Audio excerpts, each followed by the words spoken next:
Yo, what's up everybody? Welcome back to the channel. Hope you guys enjoy what we're bringing you today on your Tuesday, your team list Tuesday. Obviously the team lists have been dropped and all that, but we will touch on that a little bit later on with me and Levon. So I hope you guys do enjoy that a little bit later on. Obviously, you know that Levon isn't here currently right now. He will be on a little bit later on. He does have a few things to get in place and that, and then he'll be able to jump on with us to touch on the team list and all that, and to touch on this weekend's game, because I'm really, really excited. I don't know if it's you guys and that. I know you could look at it two different ways. You can go negative about this weekend, like, oh, maybe we're gonna get smashed in that, but I'm actually very positive, and I'm hoping that the boys can really show up something, because I think there's one way to change the season and to prove everyone wrong is, you know, I know we lost against some very disappointing sides, but if we get a scalp against a big side like the Roosters like this, especially the Roosters that are in incredible form, and we'll touch on that a little bit later on, I think that could do wonders for our season currently in that. But shout out to everyone in the chat right now, 16 viewers right now. Jazzy, good to see you in there, my bro. Thank you so much for coming through.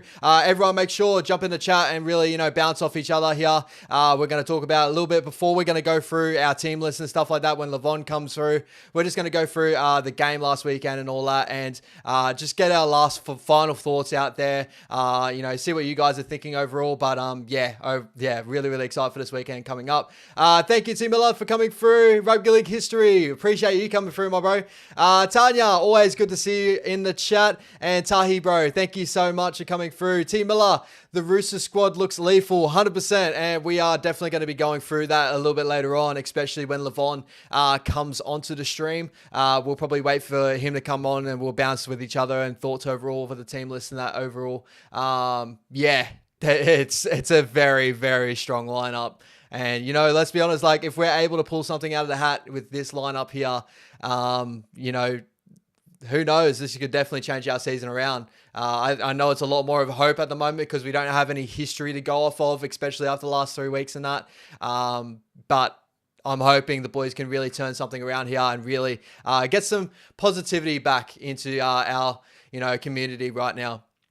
Tanya, anyone else got anxiety already? I honestly, like, as I said before, like, I'm actually really, really, I'm really excited. I think, you know, I know we'll probably touch on, like, Webby, you know, when he comes out his press conferences and saying, like, you know, as a group, this is a challenge and we got to get over the top of these sort of things as a group.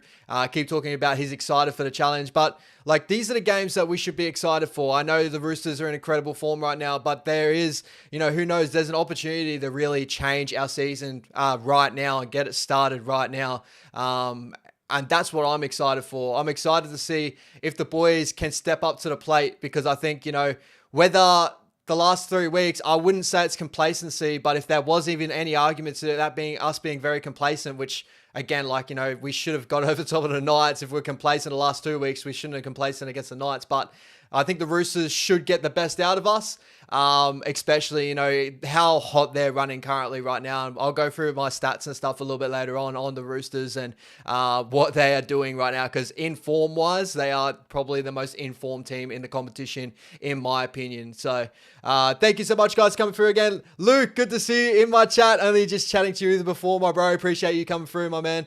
Horsey, keeping the faith, 100%. Just keep the faith, my bro. Just keep the faith. Luke Vanua Blake for a double. Who knows, man? Who knows? Hopefully, the key to our attack, as I touched on, if you guys haven't gone and checked out my video that I dropped on What's Up TV, guys, my thoughts overall on the squad right now, where we're really, falling behind and what we have lost from maybe the earlier games in the season and us going away from our game plan and that. But yeah, we need to get back to direct football, and maybe that does come through Adam Fanor-Blake with a couple of tries against the Roosters here. Who knows? Jazzy Horsey. Mel, wow, that Roosters team looks so good. Yikes. Yes, they look incredible. They do look incredible. It's hard to really say anything other than that. Like, Sammy Walker's come back from, injury and that little time away, grown a beard, and just grown into some different type of form right now. And, we'll go through the other team a little bit later on, but, players like Angus Crichton are getting back into like really, really top form. And also, guys, if you want to check out more of a, overall view about the league currently right now, and that, do check out my show tomorrow night on Wednesday, Around the League with Ash. So we'll go through all the, teams around the league, my, hot and who's not, and just really touch on maybe a couple of little value picks for my Punters Paradise, guys, if you got on them. I know my last week's one, I had 2 duds, obviously, a couple of late pulls on a couple of players there. You would have hopefully got your cash back on those, but, a couple of players got over and would have maybe made something out of it. But I think overall I was on the right sort of track with both of those bets overall. Tanya, hopefully Lenu will say something stupid and get March. Yeah, another 8 weeks. Let's hope. Jazzy, awesome lineup, Mel. Yup. T. Miller, Spencer back, gonna be fizzing. Yes. And we've seen, we've been hurt by Spencer before. I remember Magic Round last year with the Panthers. We were holding in really strong with that matchup there. Really giving it to the Panthers for the most of it. And come, the last, 10 to 15, they chuck on Spencer. And he changed the momentum, even in that mid 15 or whatever. But at the late part in that game, to run over the top of, I think it was Freddie Lussick and that to score to try to put him ahead, but to put him over 18-6. So definitely need to key in on players like him, especially when they're coming off the bench and changing momentum. But we got a couple other guys that have come back off injury, and we'll get through that a little bit later on. Obviously, you see that. Mel, yeah, 100%, definitely.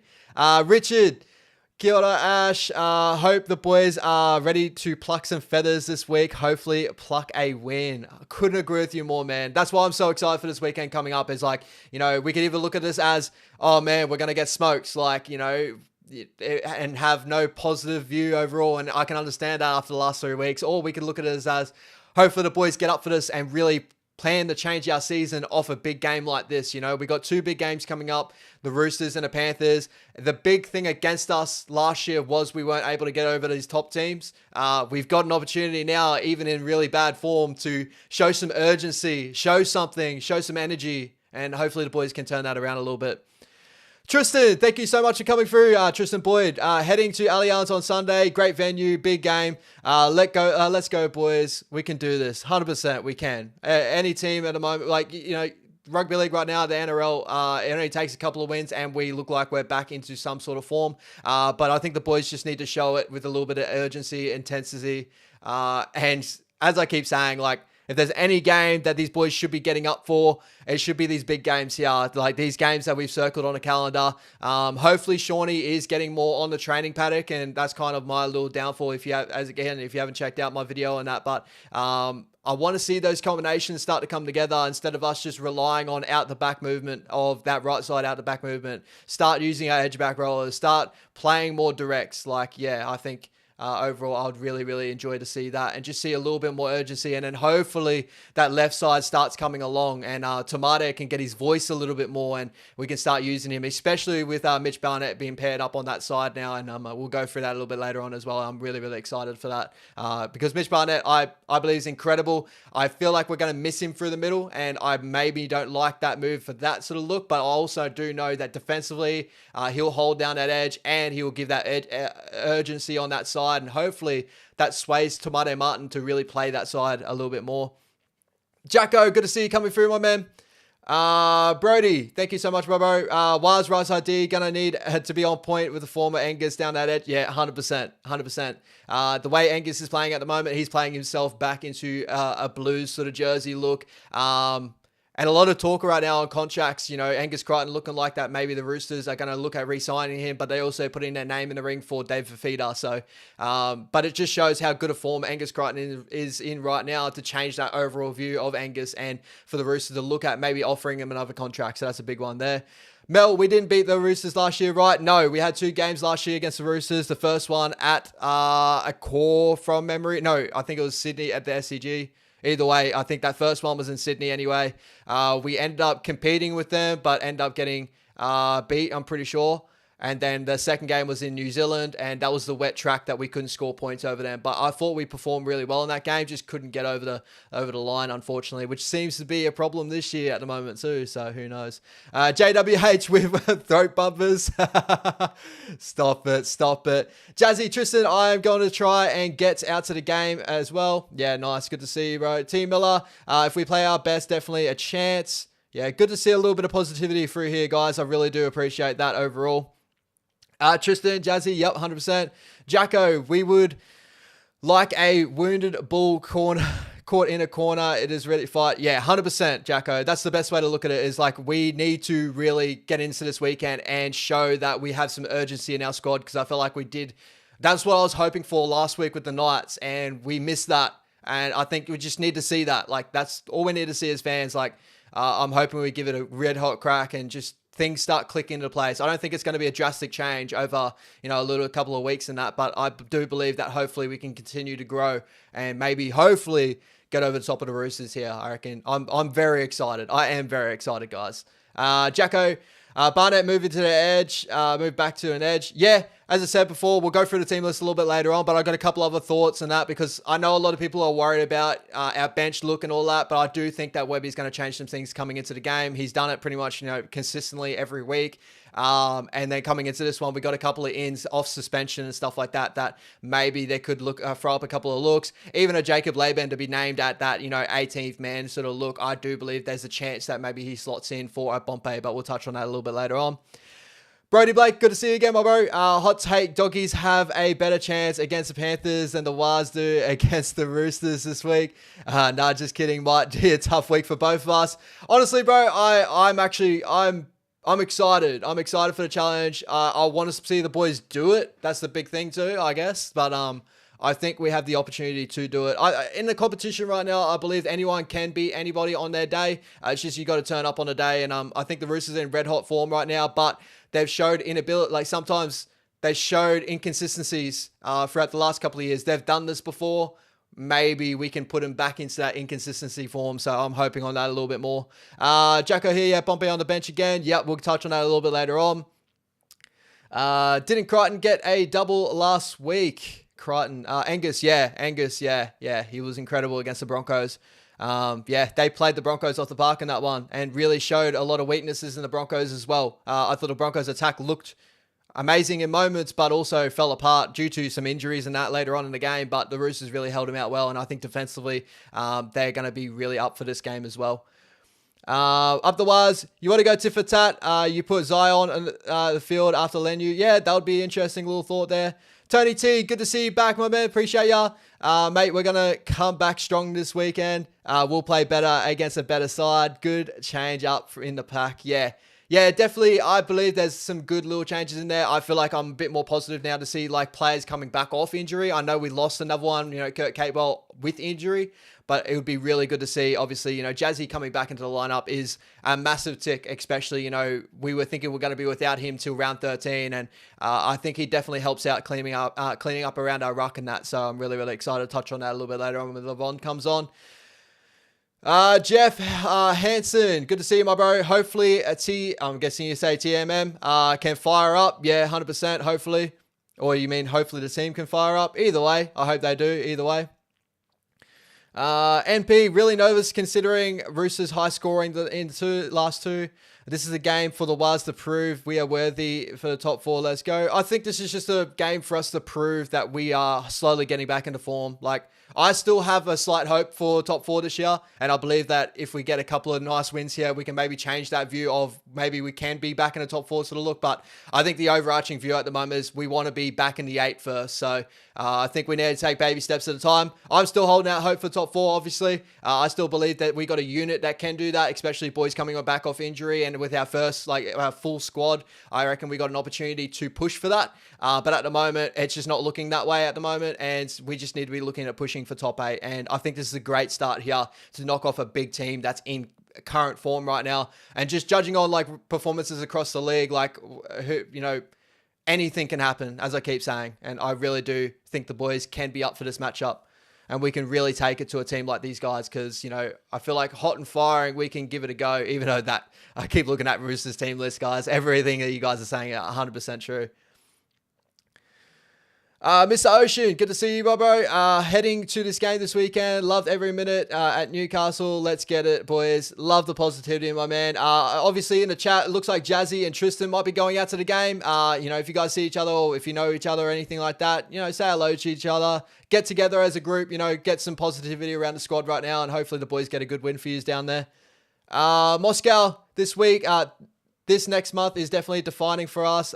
Don't need to win them all. Just need to show up. And so, yeah, I think this is a massive, massive month for us. I think we've put ourselves in this predicament right now, and that's really unfortunate. But we've got to have trust in our squad, the team that we have, and hopefully they can turn it around.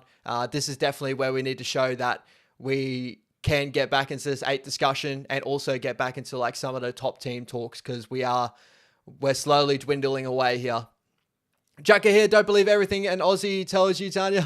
It rained bucket load in Sydney. I've heard rumours, I'm guessing Tanya must have said earlier on, I'm so sorry, Tanya, if I did miss it. I have heard rumours that it's probably raining this weekend in Sydney. I'm pretty sure. I don't have Sydney freaking weather up or anything like that, but I have a feeling that there is going to be rain again, which is really, really unfortunate.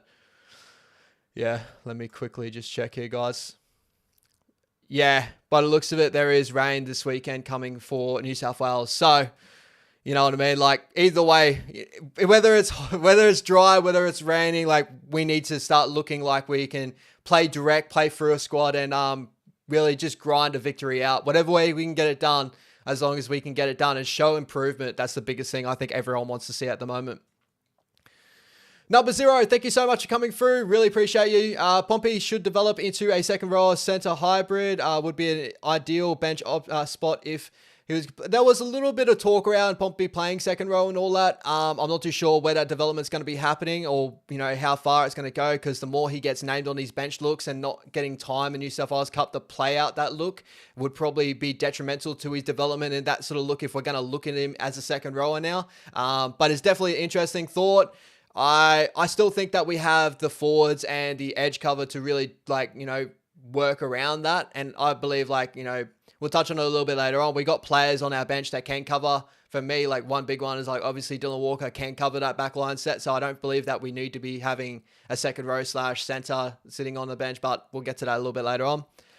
Mel, look at what the Titans done against the Storm. Most people wrote the Titans off. I agree, Ash. Any team can beat anyone on their day. The season is insane like that. 100%. And I don't think there's been one massive standout team in this competition right now. I know the Roosters are hot and in fire right now, but they've also had some really low moments this season. I know the Melbourne Storm fire, just like win rate, they are just winning games they're supposed to do. But I think there's a lot of people out there, even me, like, you see them win these games, but you also see like moments where they can be beatable. It's just they're doing so well to keep winning. I feel like that's what's putting them up top there. Obviously, you know, winning is a big thing there and gaining points over the season.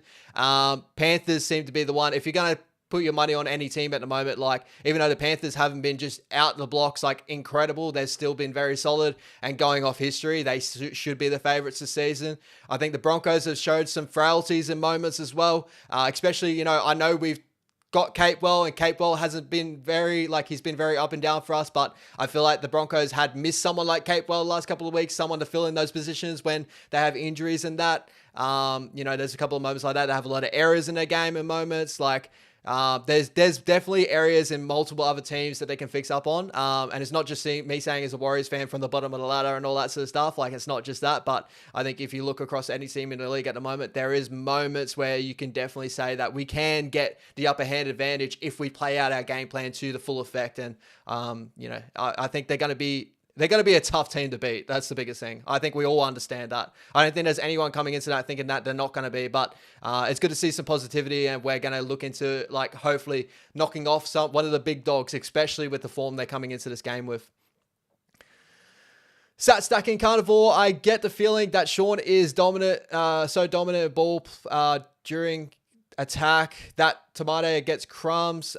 We need to trust Tamade. I think, for me, it looks like, if you've checked out my video I've done on Wise Up TV, I'm so sorry to keep plugging on it, but I feel like it gets a bit more of my rounded view overall on it. Is there's two opposite ends of the spectrum here. It's like, I do agree Shawnee's getting the bucket load of, like, all the chances, especially running on that right edge and that, but I don't know whether that's down to maybe we haven't built the trust with Tamade yet. Maybe Tamade's communication on that side, which I've pointed out a couple of times. Obviously last week you saw that he was calling underlines for Capewell, but he wasn't, and they both ran an overs line. There's been a couple of times this season that he's run something or he's overcalled a play to run it that side, and it looked like there was no structure on that side at all either. You know what I mean? So maybe that's a loss of trust there.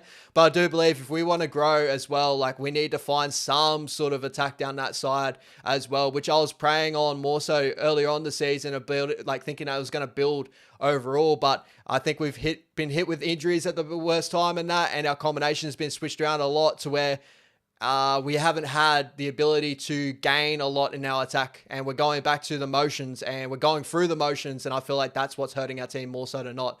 Because as I said in my review of that, I believe the best thing that our team's doing currently right now is, we're getting the first, like, box ticked of getting into field position. We're the best team for it in the competition right now. If you haven't got checked out, I want everyone, make sure if you got Twitter or X, whatever it's called right now, I think it's the Rugby League eye test, did actually an amazing piece. I'm sure someone in the chat or whatever has actually pointed it out in my last video on that, but does an amazing piece on how the boys are getting into really good field position and stuff, but also, like, they are struggling to get over the white chalk and getting points on our side, and we're actually one of the worst teams on that. There's actually a lot of positive signs to our season at the moment that is very, like, it's troubling to see that we are losing to teams like this, but there is positive signs there that we can hold on to, hopefully. It's more so the fact we can get into field position. I don't believe that's the issue at all. I believe mainly the issue is we're going through the motions as soon as we get into the opposite 20 and expecting that right side shift's going to work it out itself, because we had a lot of success last year, instead of actually remembering what got us to the dance last year of that right side success, and that's using hard running edge back rollers of, Kara and Nick Orde and stuff like that. Maybe we are missing them a little bit more, and it's starting to become more noticeable now. Maybe that's the reason why Jackson Ford has gone to that right side, and maybe we're looking at that. But I believe that everything else of our squad at the moment, other than defensively, we have fallen off defensively within the last couple of games and that.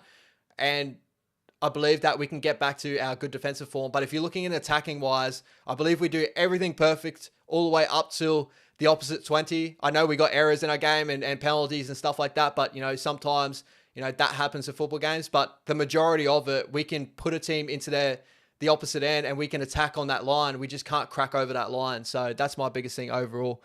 That's why I kind of don't agree with a lot of the changes and stuff like that people are coming out with, because, like, I don't believe anyone's change that they come out with at the moment actually helps that argument of what everyone's saying. I believe a lot of it is coming down to Shawnee not getting a lot of time during the week working on combinations, and we're just going through the motions in the game thinking it's just going to come off. We're not playing short enough. We're not playing direct enough. And then, the combination of Sean, Wade Egan, Chance and all that, and Tamade aren't getting enough runs on the board in the training paddock. And when it comes onto the football field, they go back to the basics when they get put under pressure. And at the moment, it seems to be Shawnee just relying on Chance out the back. And that's a bit of a worry. So that's why I keep saying, guys, like, whenever anyone brings up, like, changes, like, I've seen a lot of people want Tuapiki in that 6 role.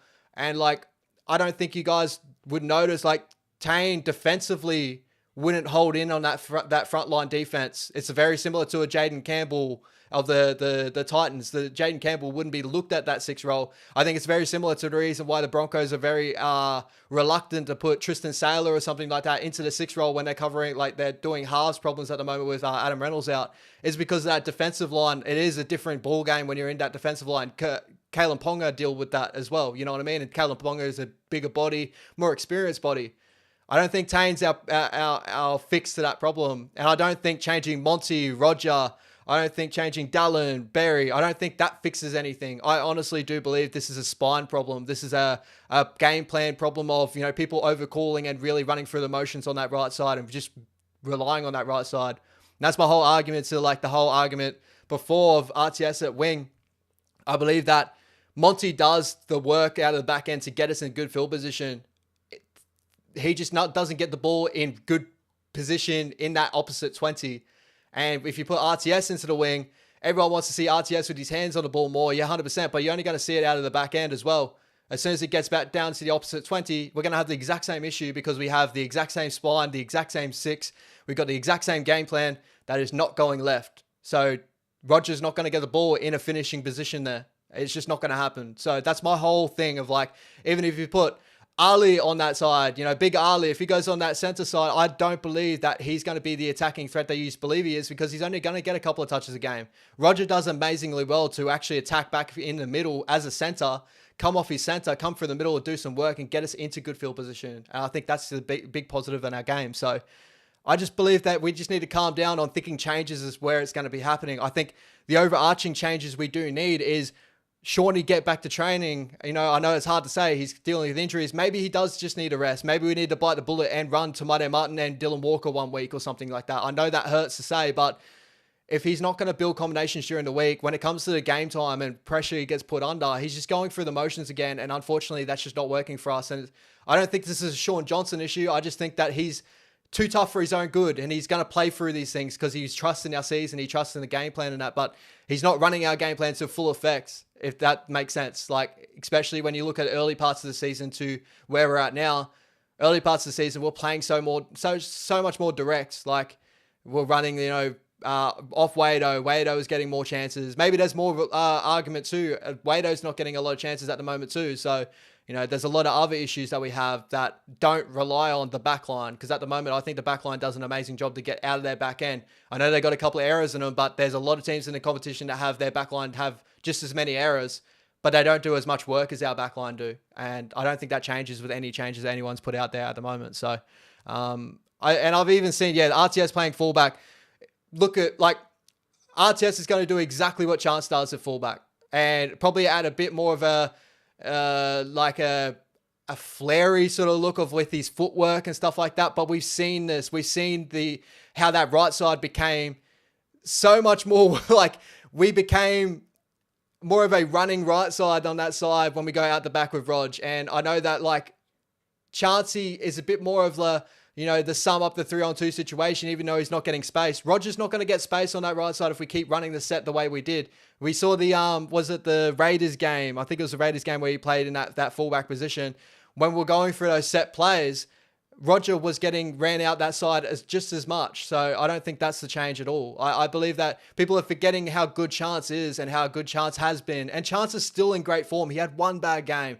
Before this, he was incredible for us, notching up over 200 meters a week. I cannot believe that argument.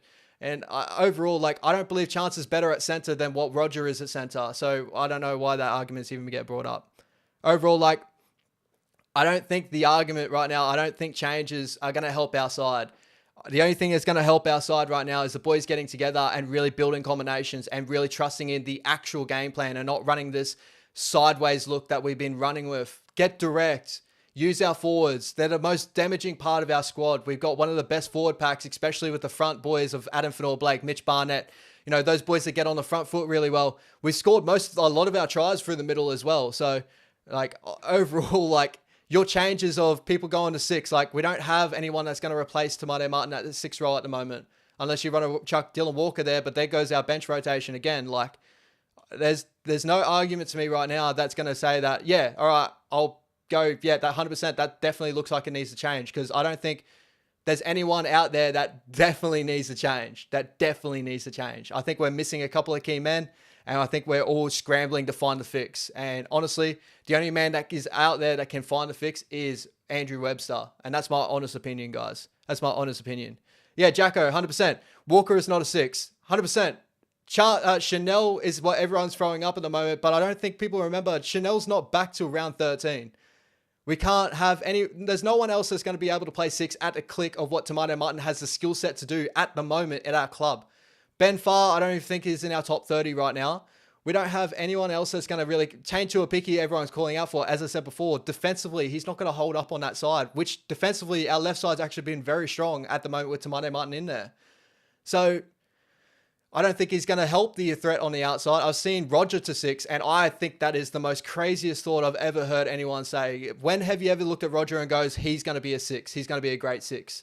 Like, I've never seen that out of Roger. I really don't understand that argument. I've never have. I just think that people are going like absolutely mental. I understand we're out of form 100%, but if you watch our form and where we're falling apart, it's not the areas that we want to change that you guys are really putting out these changes for. The areas where we're falling apart is when we get to the opposite end. It's our spine not putting together the plays to really get the boys over the edge. You know, I love Shawnee as much as everyone else. So this is not me blaming Shawnee. This is more so blaming like Shawnee's not running those edge back rollers and really hitting in deep and really, you know, working the defense over to open up that right side look. And then when we go left, it's like Tomato is not communicating to the outside to really build something on that side, you know? It's just not happening at the moment on that left side.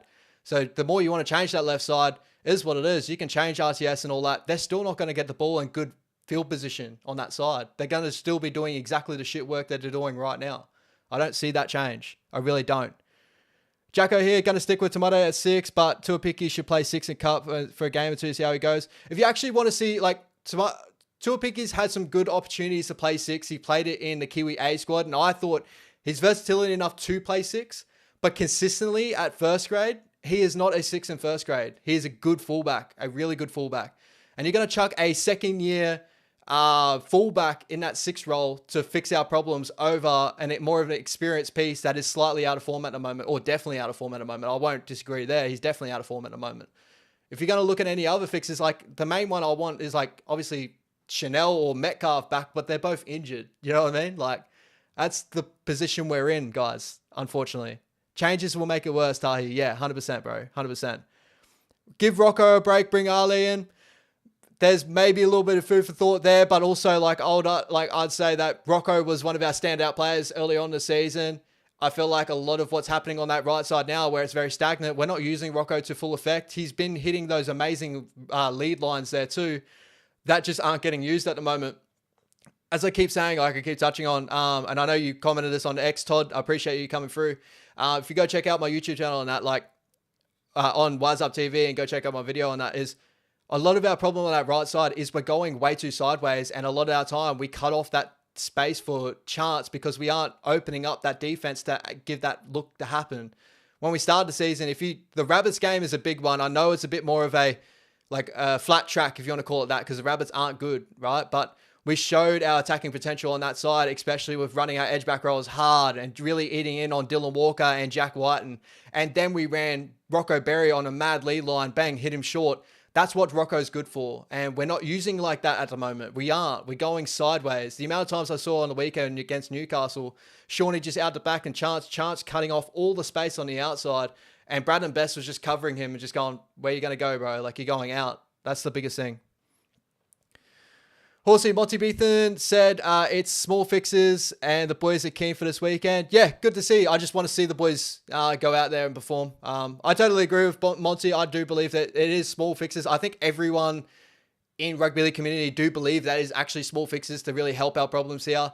I just think that it's an excuse, 100%, that Shawnee's dealing with an injury problem that's not helping him train. But I believe that it's actually becoming more of an issue than we actually give it credit for. You know what I mean? Like, he's not actually having time to really build a combination. And, you know, footy is about combinations, about building, you know, trust of the outside men and that. And he's not trusting his edge back rollers. He's not trusting that left side to do that left side shift properly, or Tomato's not building that trust with Wade Egan to really overcall Shawnee. It's a lot of that at the moment that I'm seeing That's my biggest problem with the team. I don't think there's anything else on that team that's really wrong. I'd love to see Roger get more good ball, but the only way you're going to give him good ball is if we open up that left side look with Tamade Mutton. It's not pushing Roger to the wing. He's not going to get good ball that way. I don't believe that. If we fix our current bench rotation, we would still have chance. The injuries have definitely dealt with us, especially during game. I feel like we've been one of the most hampered teams during a game this season. I don't think we ran through one game this season without an injury happening, but that shouldn't be an excuse. I do believe that Webby has dropped the ball a little bit on his bench the last 3 weeks, especially starting on that Dragons game. The way he carried Bompe and, those boys there, and he's still carrying Bompe there. I don't agree with it, and I believe he's getting that wrong. I'm also pushing that he might be getting a change late this week. I just looking at our bench look like I think it's going to be a late switch there, but that's just me. Tahi, on point again, bro. Yep, appreciate you, Mamo. Tony T, yep. We had no one straightening our play last week, 100%, and it's wet weather footy too last week, which should be just direct football. That's all it should be. We should never be looking at going wide and doing big shifts. It's just not the way we work, especially in wet weather footy. And again, we had some very stupid moments too, very stupid decisions. Again, the short dropouts that we're running in wet weather footy just made me want to pull my hair out. From everything I've known of wet weather footy, and this is not me saying that I would never even get close to touching the level that these boys are at, but from all my knowledge of wet weather footy, it's all about field position. And we noticed that too in the game where the Knights end up clicking on early, get on that fourth tackle, get the kick in behind, turn the boys around. And there was a moment in that game where our back three were starting to get nullified because the amount of work they were trying to do out of the back end to get out of the back end. But then we get put on the back foot in goal, and we made the stupid decision to go for the short dropout. And that really bugged me. And we did that twice with no avail. And obviously all it does, if we get the ball back, we still got a whole 90 meters to go for our set. That doesn't fix what the problem was, is just get the ball out there. I know sometimes it could be tough, obviously with the rain, maybe there was a puddle under the ball. He's still getting some really good service under the ball there for the short dropout. So for me, that's not a big argument. I think we made a lot of stupid decisions in that game. And again, I feel like that also comes down with the collective of the spine at the moment, and it's just no one's gelling at the moment. And I do believe that it's just going to take time, unfortunately. Sat Stacking Carnivore, good to see you, my bro. The main thing they need to fix is their discipline. It kills any pressure. 100%. That's another thing too, bro.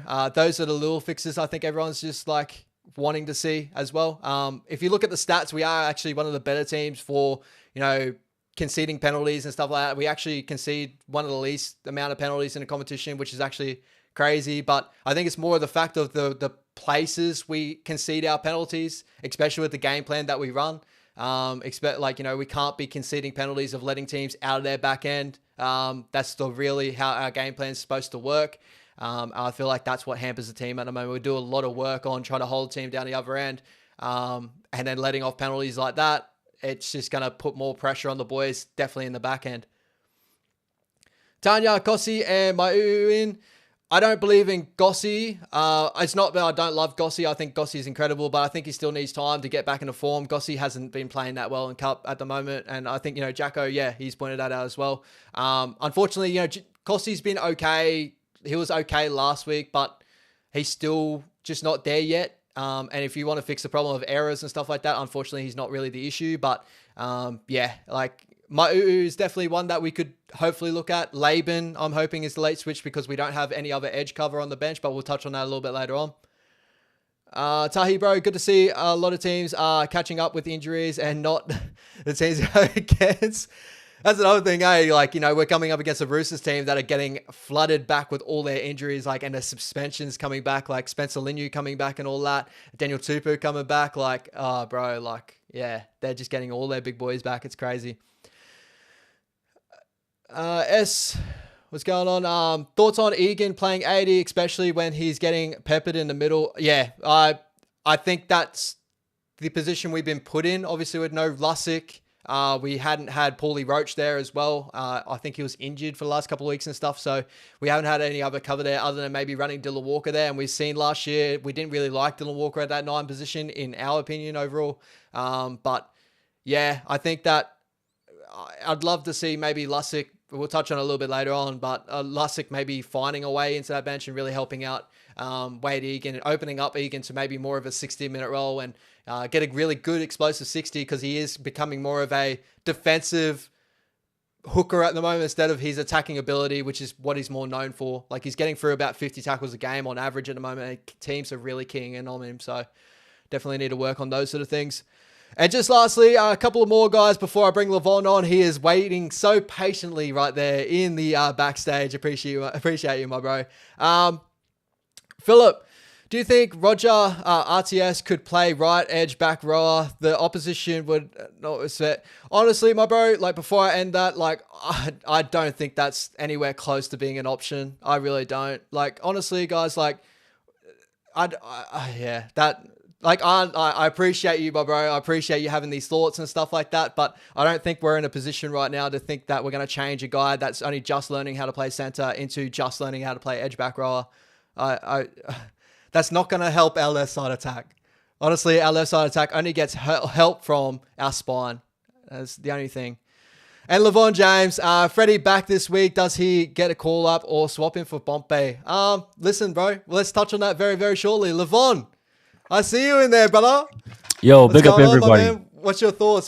This chat's going crazy tonight. I love it. Are they, man? Yeah, what back? RTS to back row? Wow. Man, hey, I love you, Philip. All positions. Appreciate your comment and all that, but like, yeah, I just for head coach at WBL. Is that what we're saying? Well, it's looking like that. You know what I mean? It's looking like that. But yeah, what's your thoughts overall, bro? Coming into this one, what's your last thoughts before we move on to our team list and stuff like that? What's your thoughts overall in tonight's game? Yo, big up everyone in the chat. Thank you. Thanks everyone, Ash, and and actually, shout out to the Warriors Anonymous boys. I just did a little preview with them. So big up those boys. Awesome to do with them. They're doing really good mahi over there. So shout out those boys. Look, this team list, man. I've looking at it and I'm okay with it. I think Bunty to start is the right move. I'm happy with him starting. Do you want me to bring it up, bro? I'll bring it up on the screen. Yeah. Bring it up on the screen there. Yep. Cool. Yeah. So I've got Bunty to start, and I like obviously Jazz being back is awesome. Pompey is obviously Pompey obviously is the big one that everyone's arguing, no doubt. I have no idea what it's. I'm thinking. I've always thought it's more backline. Yep. But I don't care about backline. Like, look, I'm going up against Connor Watson, Naufahu White, Spencer Leniu, and Terrell May. Like, they're big boppers, boy. Freaking big boppers, bro. So I would just rather go Dylan Walker, Tom Ale, Jazz Devanga, and either Laban or Mayu. I would actually probably prefer Lussick if you're going to go for a bit of cover for like how CHT was covering for Egan. Yeah. But everything else for me, it's either Dylan Walker or just figure a way how to do it. Just find something. If it means you have to push forward out some, like we just need some size, man. We really need some size to match Leniu, White, May, and Watson far out. Yeah. It scares me. That's the part that scares me. But I going back to the starting team, I think Bunty will be okay. I think he'll do a solid job. And I can see why they went with Barnett. They probably just want to keep, like, it's a massive game. And they probably just want to keep everything tight and simple and keep as much experience on the field. I get that. Yep. But yeah. But that's me, bro. What was your thoughts? See, overall, like, I'm happy with the way we're going at the moment. The bench is definitely the only one for me is like, obviously Adam Pompey getting carried on the bench. I don't agree with it. And like, I love Webby and all his philosophies and his thoughts and stuff, but For me, I wouldn't be surprised if there is a late change. Because it's Yep. happened consistently for, how many weeks now. I think every week coming into the season, like he'll go out with this team list here.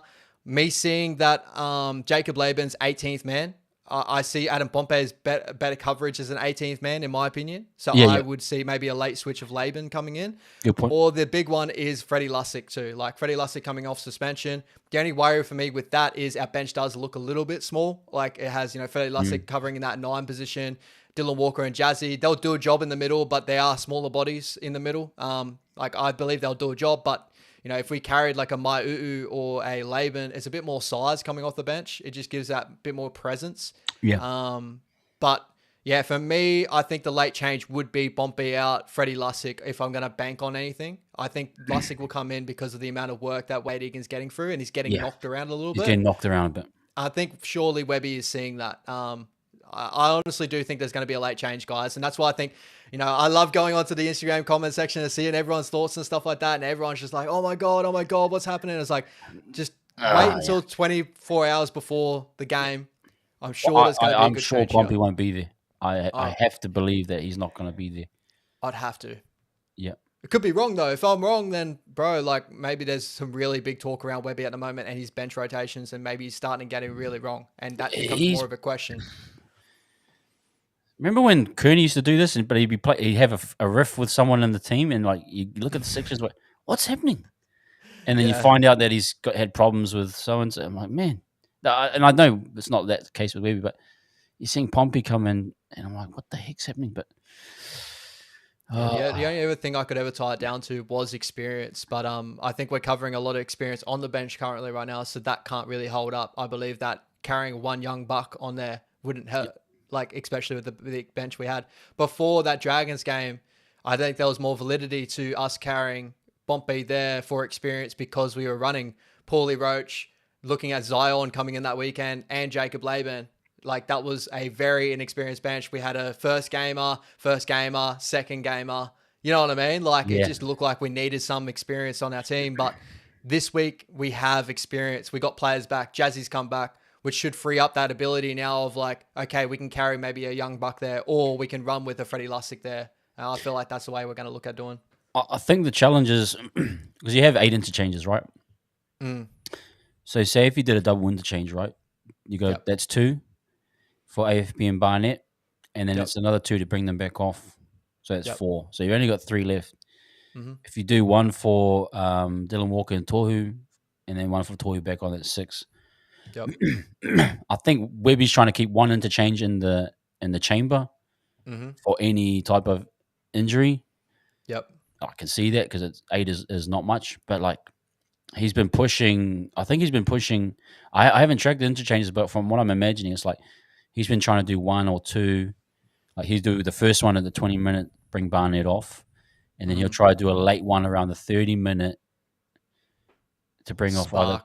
Yeah, and he'll leave AFB on. And I'm just almost like, I'm at a point where I'm like, no, make the double interchanges. Like, keep both of them. Well, Barnett's not there now, but so you're going to probably bring off Bunty at 20 because early in the game it'll be a tough slog. AFB will probably play long minutes again. I think Tohu's going to be the option to come off first, more so than ads. I think Tohu's getting to a point where it's going to have to Walker be a change. Will come on for him. So that's you're probably looking at.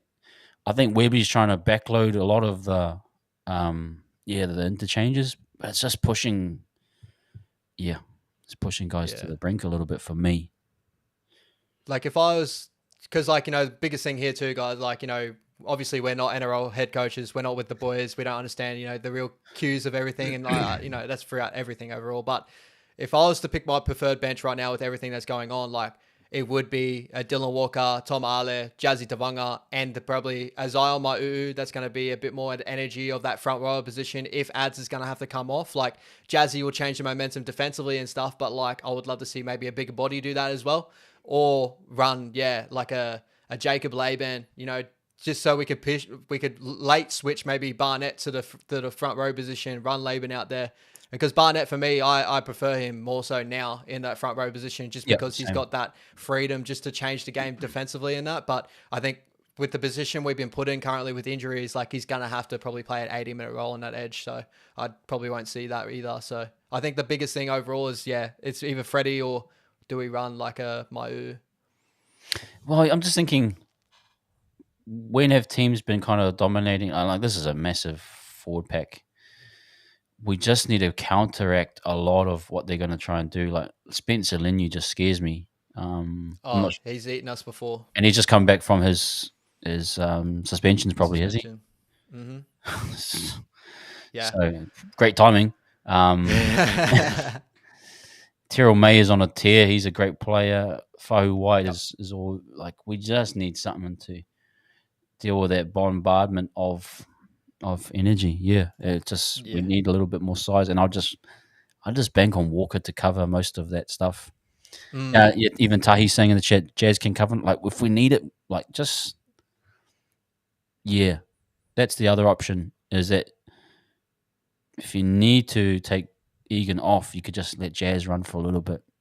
One out stuff. If it's in a grind, like, I think probably read it by the game. If it's a super tight game, maybe pull Egan off and just play one out and try and keep, and then maybe bring Egan back on for the last 20. Yeah, there's options there. I just think there is. Yeah, I think Webby, if he really thinks about it, he can get away with a forward bench like how they've got. Yeah.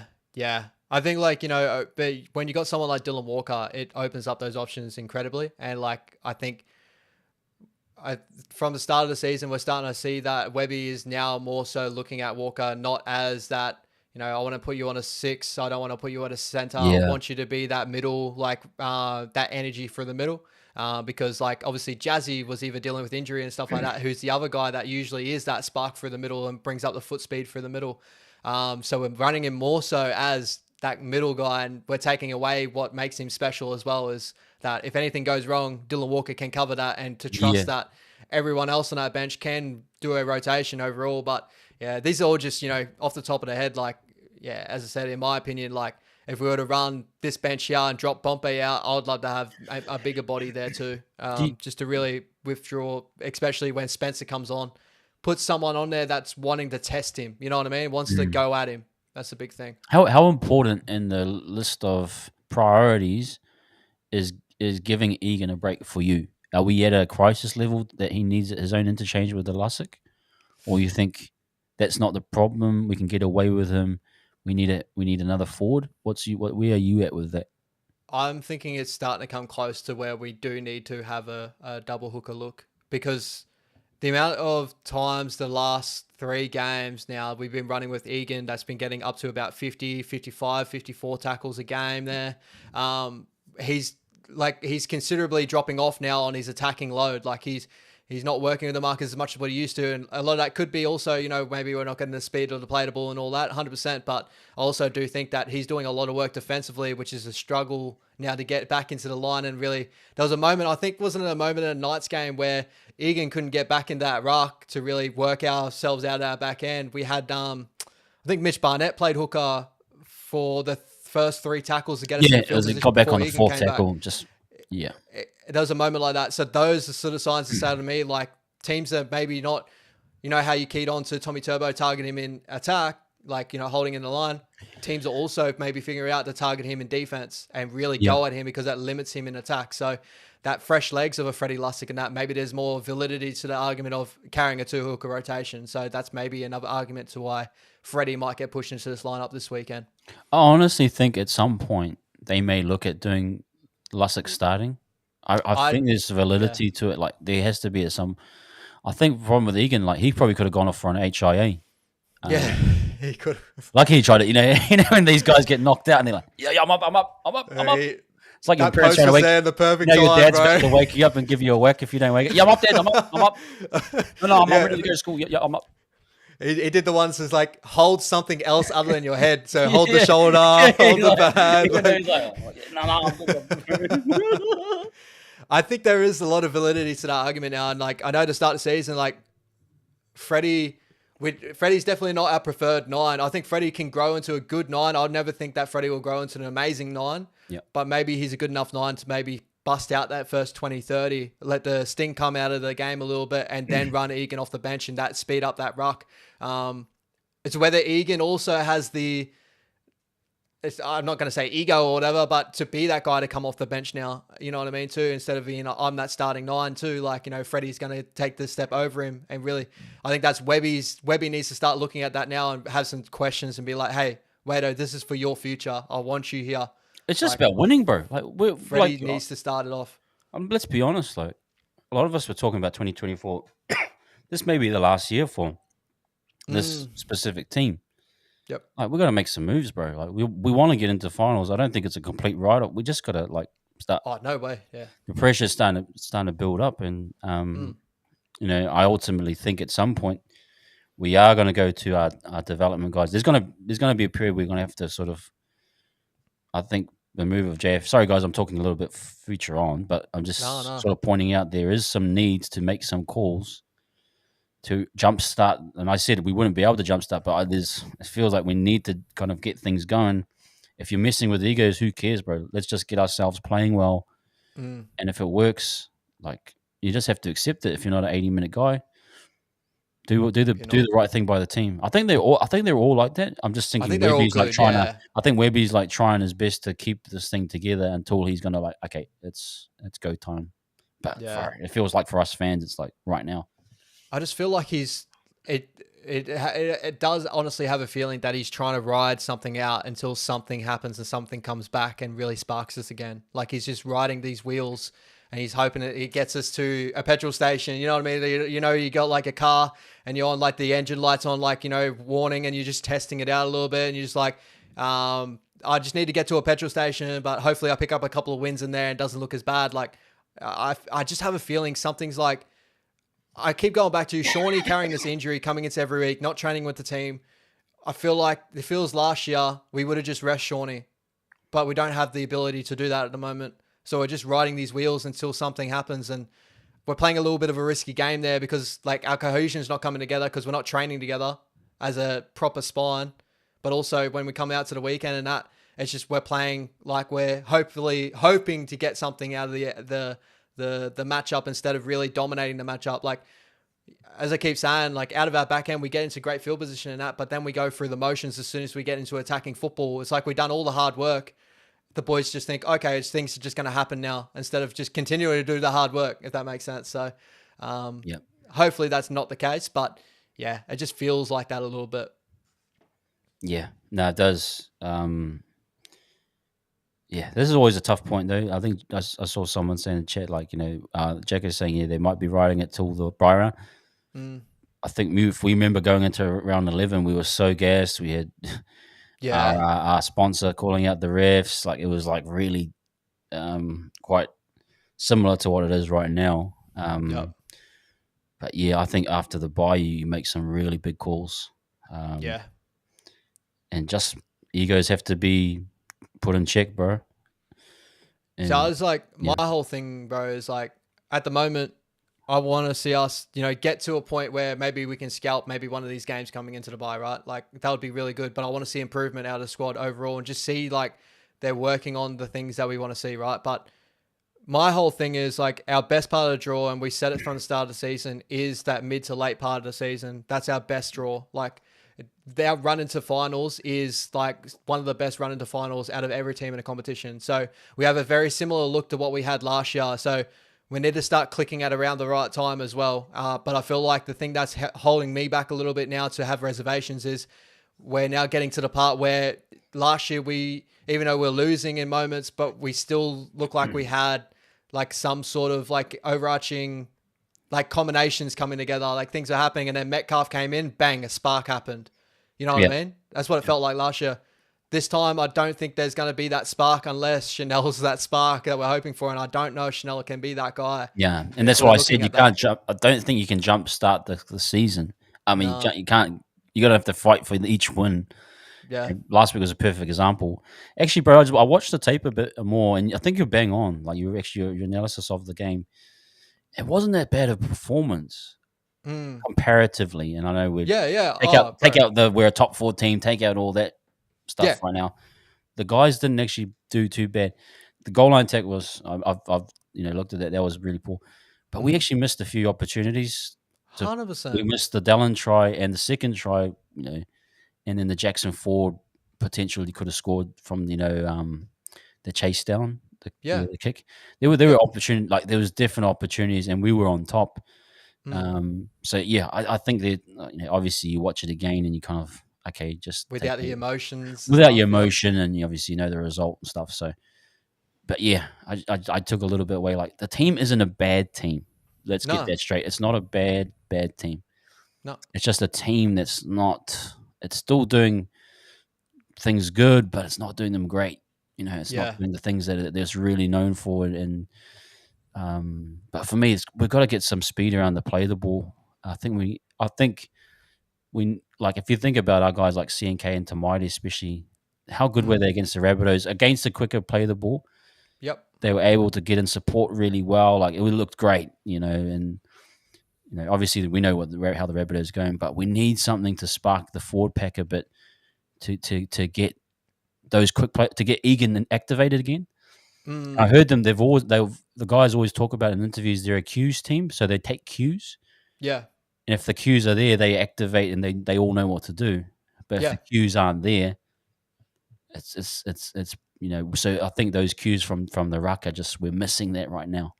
Massively. Yeah, 100%. I think teams are getting really good at using the wrestle against us too. Like, we came up against the Titans team that, to start the season, has worked on their wrestle significantly. Like, if you actually watch, like, I know Ricky Stewart can go crazy sometimes in a press conference, and sometimes, but there's like still truth to some things that he does say in there. But he was calling out, obviously, Desi's tactics are really getting to the Titans, and how they really learn to wrestle and slowing down the play of the ball. And noticing the game on the weekend with the Knights, the wet game, they were slowing the play of the ball really, really well. They were holding up our boys really, really well. I think the way, like, that's like, looking at the weekend too, like, whenever I see the best parts of our game, it comes down to the players that a lot of people want to change out in our lineup. And it's like, when we come out of our back end, the first hit up usually is Marcelo. Marcelo sets the tone there. Big carry, bang. Usually finds somewhat of his front foot. He can have a spin in his move, whatever. Gets up. Dowell gets a little bit of energy there. Bang, he hits it there.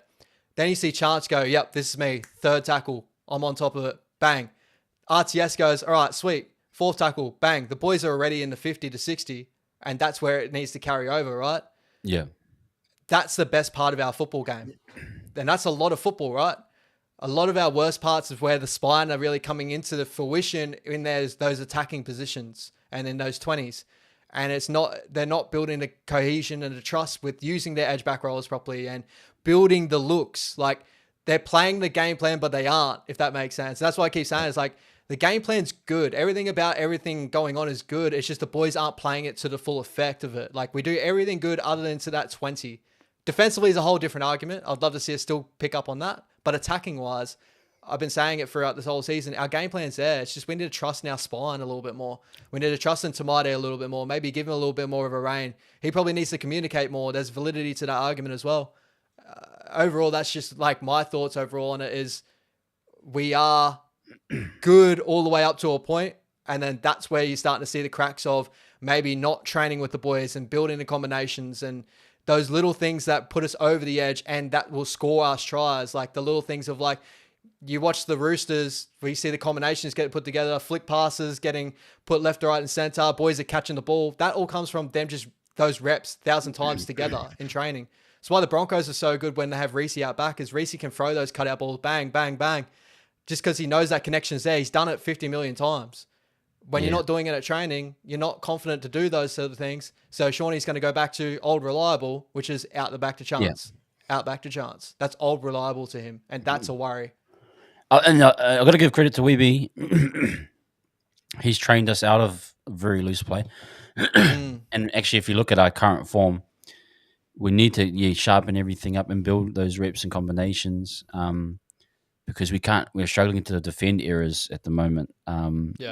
So I totally agree with that. We just need to be a lot more sharper. My gripe with how things are going at the moment, and hopefully they sort it out. But remember the one where RTS tried to pass the ball to Montoya and Inari Tuala knocked it on? Yeah. We only did that play once. I know. And it's like, we try, and this is my gripe with the team, is they try new stuff at the start of games, and then once they get into it, they just go back to the same place. Yeah. We do have to work these plays out to open up these other sides and the attack. My only other concern is too, like I think we need to get our middles and that better. If you remember the Souths game and previous games as well, we were really good at pinning teams down early on in the game. We could get into our grinded out style. If you've noticed our team, we're struggling. We might not get a grinded out set until the 20, 30th minute sometimes.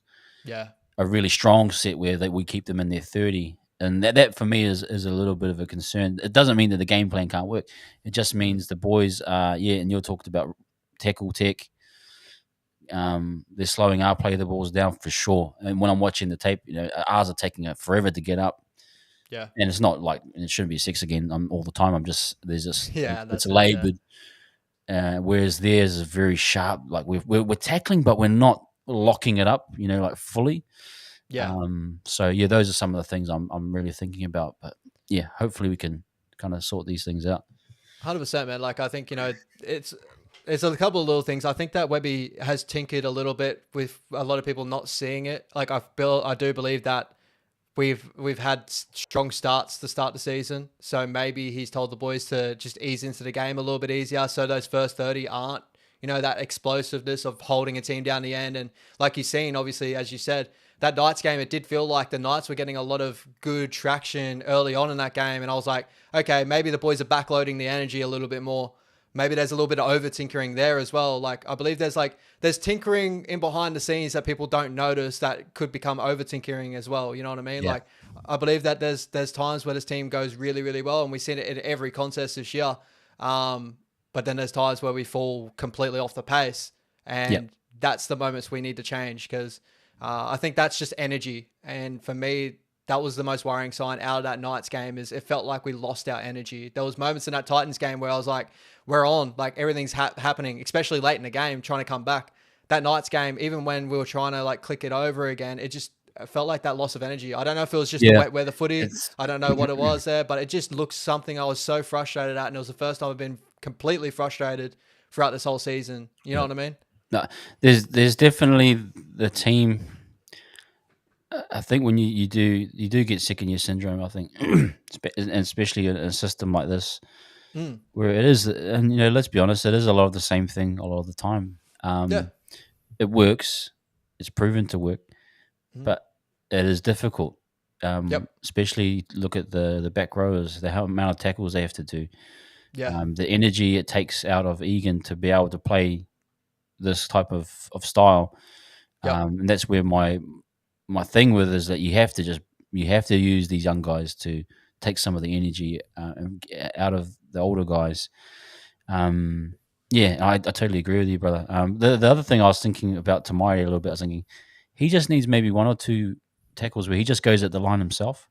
Yeah, I feel like he needs like a dopamine. When I know we played footy, you'd always take the first hit up, or instead of passing wide straight away, you just go and get tackled and feel. It's the classic one, yeah, bro. Yeah, feel getting tackled and like, I'm in the game now, and then everything just sort of starts for you. I think to my man, just don't pass, just go into the tackle, do a little bit of a step, just get the feel for the game, and maybe that things will start to, I don't know. You're pretty bang on that, bro, because I remember, like, again, with my footy days and stuff, it's like, I never knew I was in the game unless I had that big hit up off the back fence, off a kick return or something like that. And then I got snaps and I felt my back crack. If I felt my back crack, I know I'm loosened now. I'm like, okay, I felt your biggest hit. Like, no, break back Elton. Yeah, bro. Oh, don't you dare. The chat's going to run with this now. No. But that's 100% right. And I feel like a lot of the best halves in the competition say that a lot now too. You know what I mean? It's like, there's 2 ways to unlock their game overall. It's first of all, defensively, getting in front of a player and like freeing yourself up. Usually things come if you defend really well. And also if you attack the line first off and really give the option of, I'm going to attack you first, and then I'm going to go through my looks and that later on, and just build that confidence in yourself of like, I can do this. I can pull the strings when I want to. I can dummy on you and you can't do anything about it. I can go out the back. you get the confidence in yourself. And I feel like, Andrew Johns has said that, Jonathan Thurston said that, a lot of the big halves in the game say very similar things. Yeah. I think Tamade maybe needs to take that, because I think Metcalf has that ability of, he's very run first centric, Metcalf. Yeah, He always has he'll been, take a run. He's happy to take a run. He's The happy to other, take the a other run. one is like we've talked about using the back rowers, like get them touches early, like just short ball underneath, whatever. Yeah. What you're saying is like we were too quick to try and go through the hands and do all our plays. Yep. Just build pressure, eh? Like we're not building the right type of pressure at times. No. Yeah. It was always well known about the Panthers' old game plan of they just kept turning their edge back rollers back under, and it really wears in that middle, and the middle has to do the extra load of defending all the players out of their own end, and then also defending all the players down the other end. And the Panthers benefit on that later on in the game where, those middle defenders are struggling to cover, you know what I mean? And we lack that a little bit. We lack the punch of just going short, just keeping with the motion, and then understanding that key in on like certain things is what makes a halfback special is, watching shoulders of, the defenders there. If the shoulders are turning out, hit short, the shoulders turning in, go out the back. That only happens if you have that threat of that edge back row really running. And I feel like a couple of people are really noticing it now that maybe we are missing a near quarter, and maybe that's the reason why we're running Jacko on that right side is we believe that maybe he's the better, the bigger body that's supposed to be that hard hitting edge back rower. But Near Quarter is definitely that guy. You know what I mean? I think as well they're forcing it. Like, did you see the one where they tried to play Adden out the back on the right side? Yeah, it wasn't on. It wasn't activated. There wasn't any cues to activate it. No. Like, again, they were going again. They were forcing plays instead of structurally, building the attack and dissecting. Yeah, and being and that's where my frustration was. It wasn't it. Yes, they went right all the time, but they didn't have a reason to go right. Yeah, they had more reason to actually go left a lot of the time, but they just were just so focused on that side. Yeah, sorry, man, you're getting hit up. Sorry, I've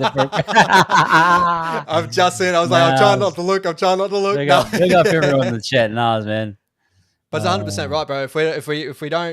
If we don't end up getting that look to happen, we'll never get an outside look. Like every team in a competition, no matter how like people say that people play front foot footy or eyes up footy, every team in a competition have a structured game plan. They just hit it on positions of the field and all that sort of stuff, right?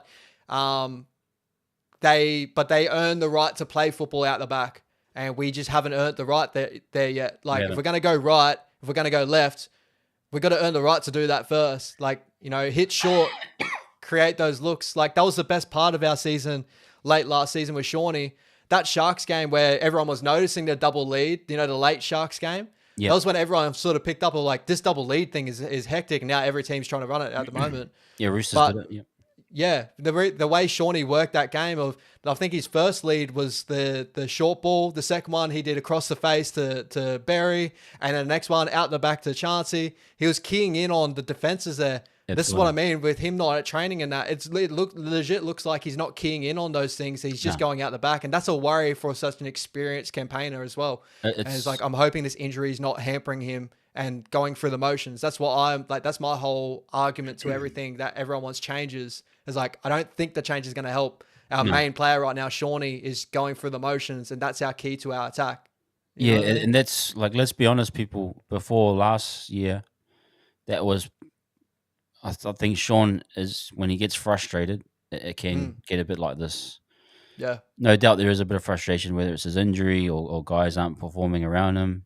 Like last year, you could see when he was frustrated, but it was like a positive, like, come on, guys, we can do this. It was like, and I think the energy last year was very much like that. You felt like guys like AFB and that were like, come on, man, you got to be better, bro. We can do this. We can win the comp. But it's almost like now it's like the same old dudes making the same mistake.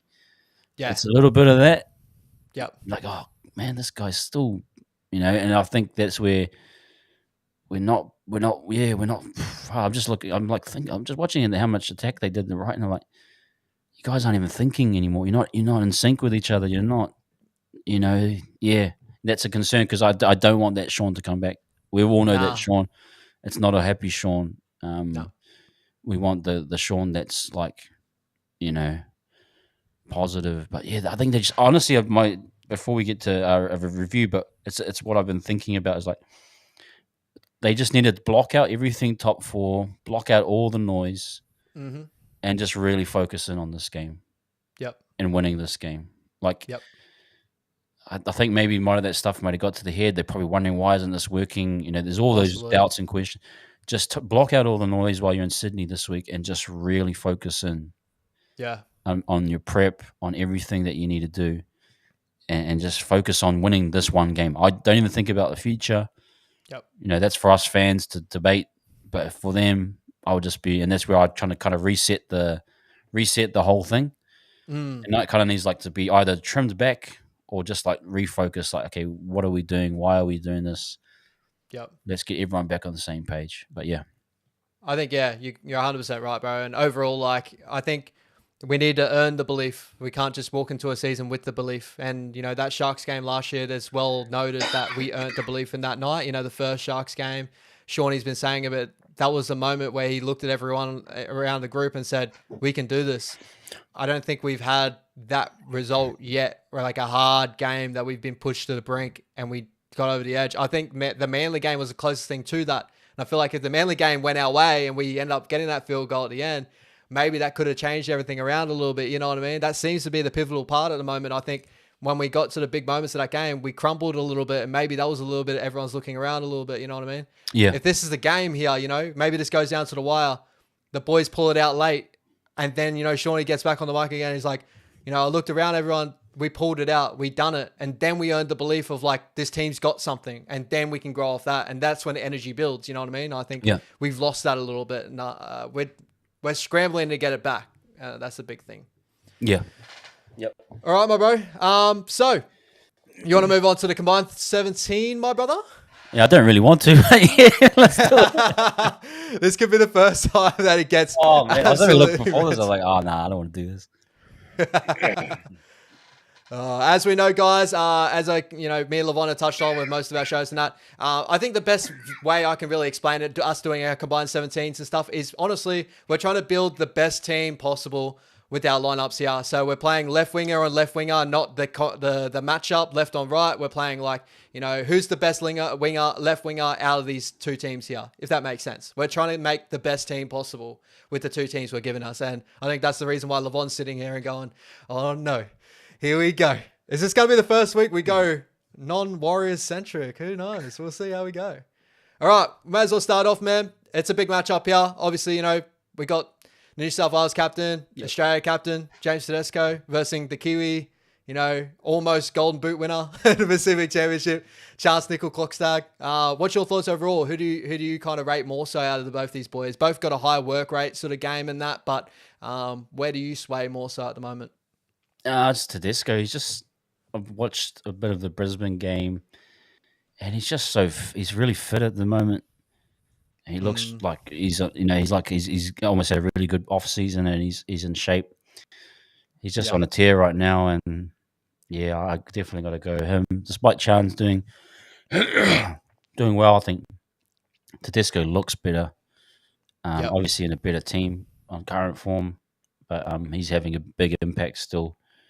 Yeah, that's for me. That's where I'm at right now. I got to completely agree with you, my bro. We're going to go off with like experience. The guy's been in the league for how long? He's been up top of the game for so long. I think it's a game that maybe Chance looks at and tries to replicate as well. You know what I mean? It's very much a Tedesco type of game. So I got to go James Tedesco there. Hopefully this doesn't start the Roosters sort of matchup there. But anyway, next up, we got left side wingers. So current left side wingers right now, we've got Marcelo Montoya versus Daniel Tupou. Obviously, Daniel Tupou playing on the left side, and we got Marcelo Montoya that plays on our left side. Who is your preferred winger out of these two boys here, my man? Tupou. I think Tupou. I haven't watched him, but I just know he's a good player. He's a New South Wales player. I thought he's really good when he played for New South Wales.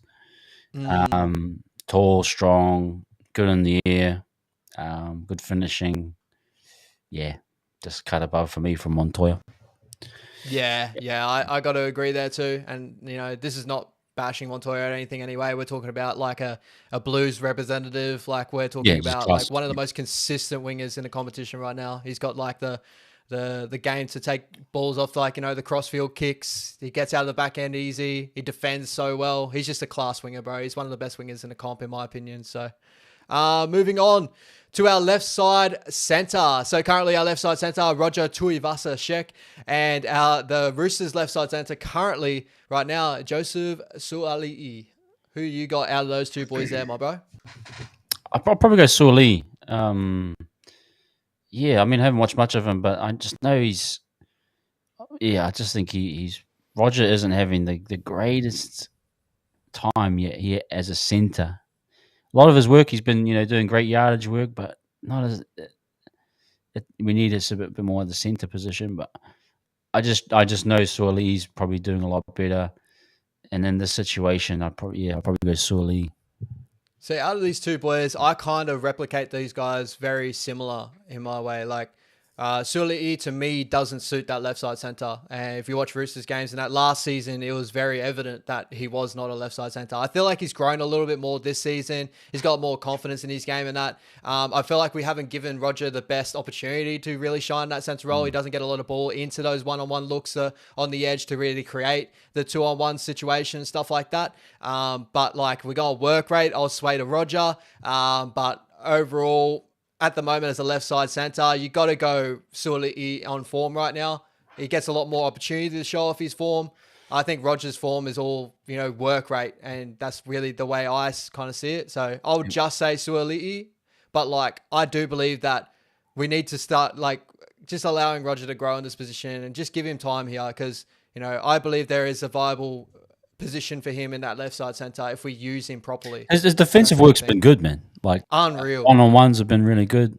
You can't fault him for any real leaked tries. I mean, this week will be a massive test. 100%. There's just no way they're not going to use Joey Manu. I can't wait. But it would be great if he does a good job. But yeah, I think he's doing just on the defensive side of the ball. He's been good, and in the yardage game, we know what he's done really well. But yeah. We need to get him a try. We hopefully get him a try this weekend, man. That would be. Again, we're talking about endorphins and dopamine. Just getting over the line as a center will do wonders from, I think. And it's like a lot of our guys, they just need to score points to get that confidence up a little bit. Yeah. All right, moving on to the next matchup of right side center. We're going to go here with Rocco Berry versus Joey Manu. I think this one's a pretty simple one. Joey Manu is an absolutely incredible player and all that. But where do you kind of sway on this argument here? I think, Joey, obviously, you gotta get Joey, man. 100%. Just class at the moment. He's having a good season too. Berry. In terms of Berry, he's probably been a little bit flat. I don't think his confidence is down. I just think the grind of how things are going at the moment, he's not obviously, then their whole right side isn't doing so well in attack. I think defensively he's still sound, but yeah, I think obviously the Roosters are in a better team. Manu's a better player, of course. Yeah. But I still love what Rocco's doing. Yeah. 100%. It's kind of hard to really have these guys as a matchup because Joey Manu is just. He's honestly either the best or one of the best centers in the game. He's got to be top 3. Like, I would say he's probably the best center in the game. So, Rocco, hope he needs time to get there. You know what I mean? You can't say Rocco over Manu right now, and I think that'd be a crazy take overall. Yep. Last little matchup here, we got the battle of the haircuts, my man. I love this one here. We got the dreads of the Dominic Young, the Rastafari. I love that one. Or we got Dallin Watene-Zelezniak, the mullet man. Yeah, bro, Munawave, baby, Munawave. Yeah. Who would you, if you were to pick a Warriors, if you were to take a winger out of this Rooster team right now, Dominic Young's on the market, would you choose him over Dallin right now? Yeah, I would. Yep. You would? Yep. Yeah.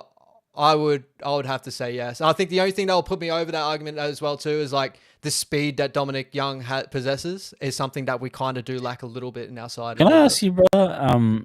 How many tries has Dallin got this year so far? Remember we did our overs unders. Oh yeah, we're well off on that, bro. We're well off on that, bro.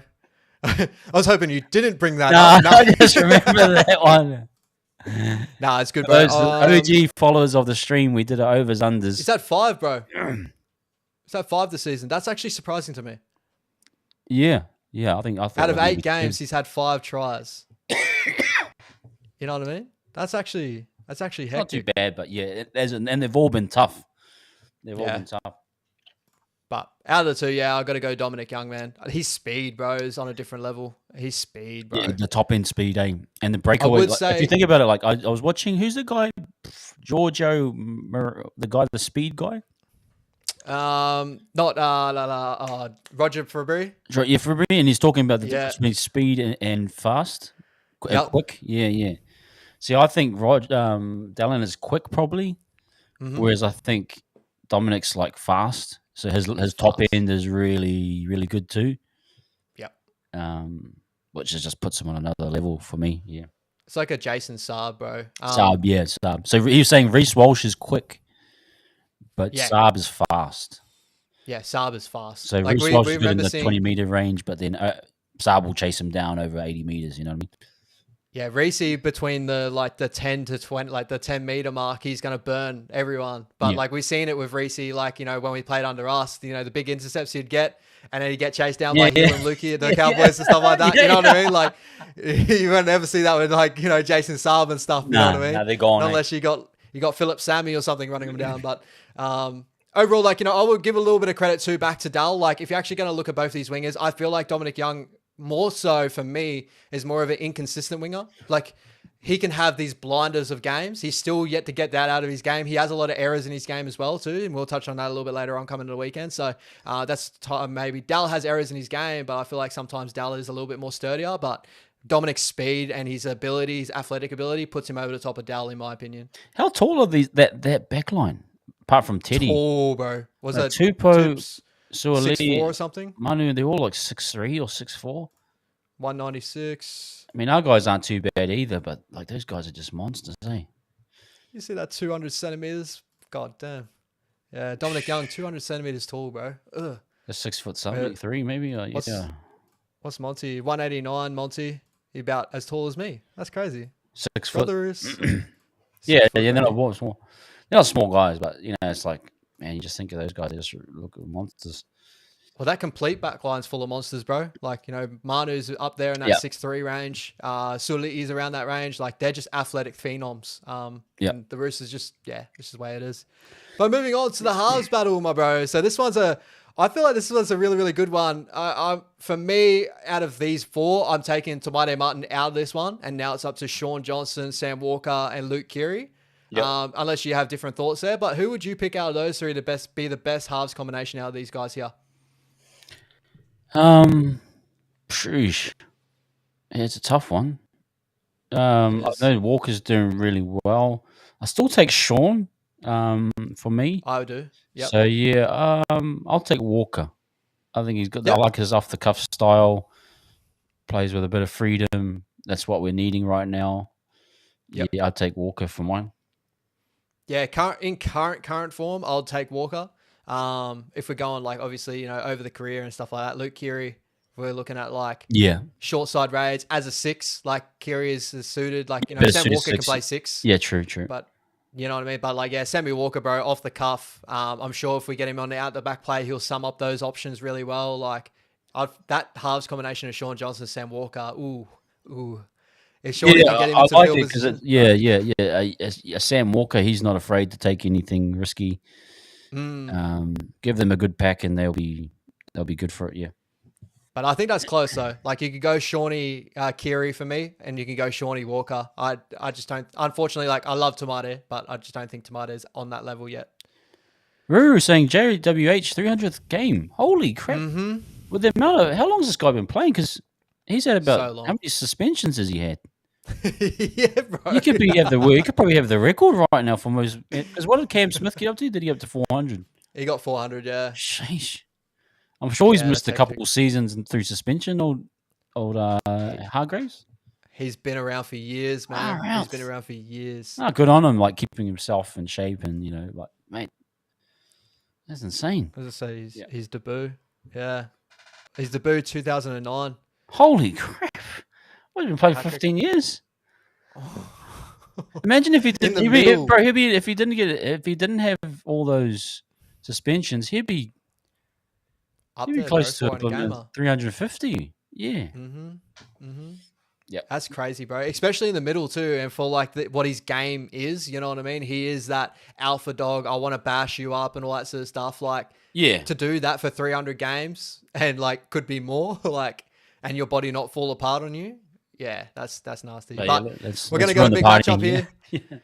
Hardgraves versus Adam Fanor Blake, bro. Who are you going out of those two boys there up front? Fanor Blake for sure. Yeah. Yep. No, there's no doubt about that. Yeah. Hargraves, yeah, he's good. He's solid.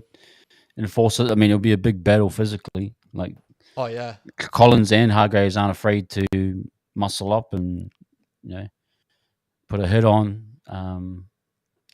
So yeah.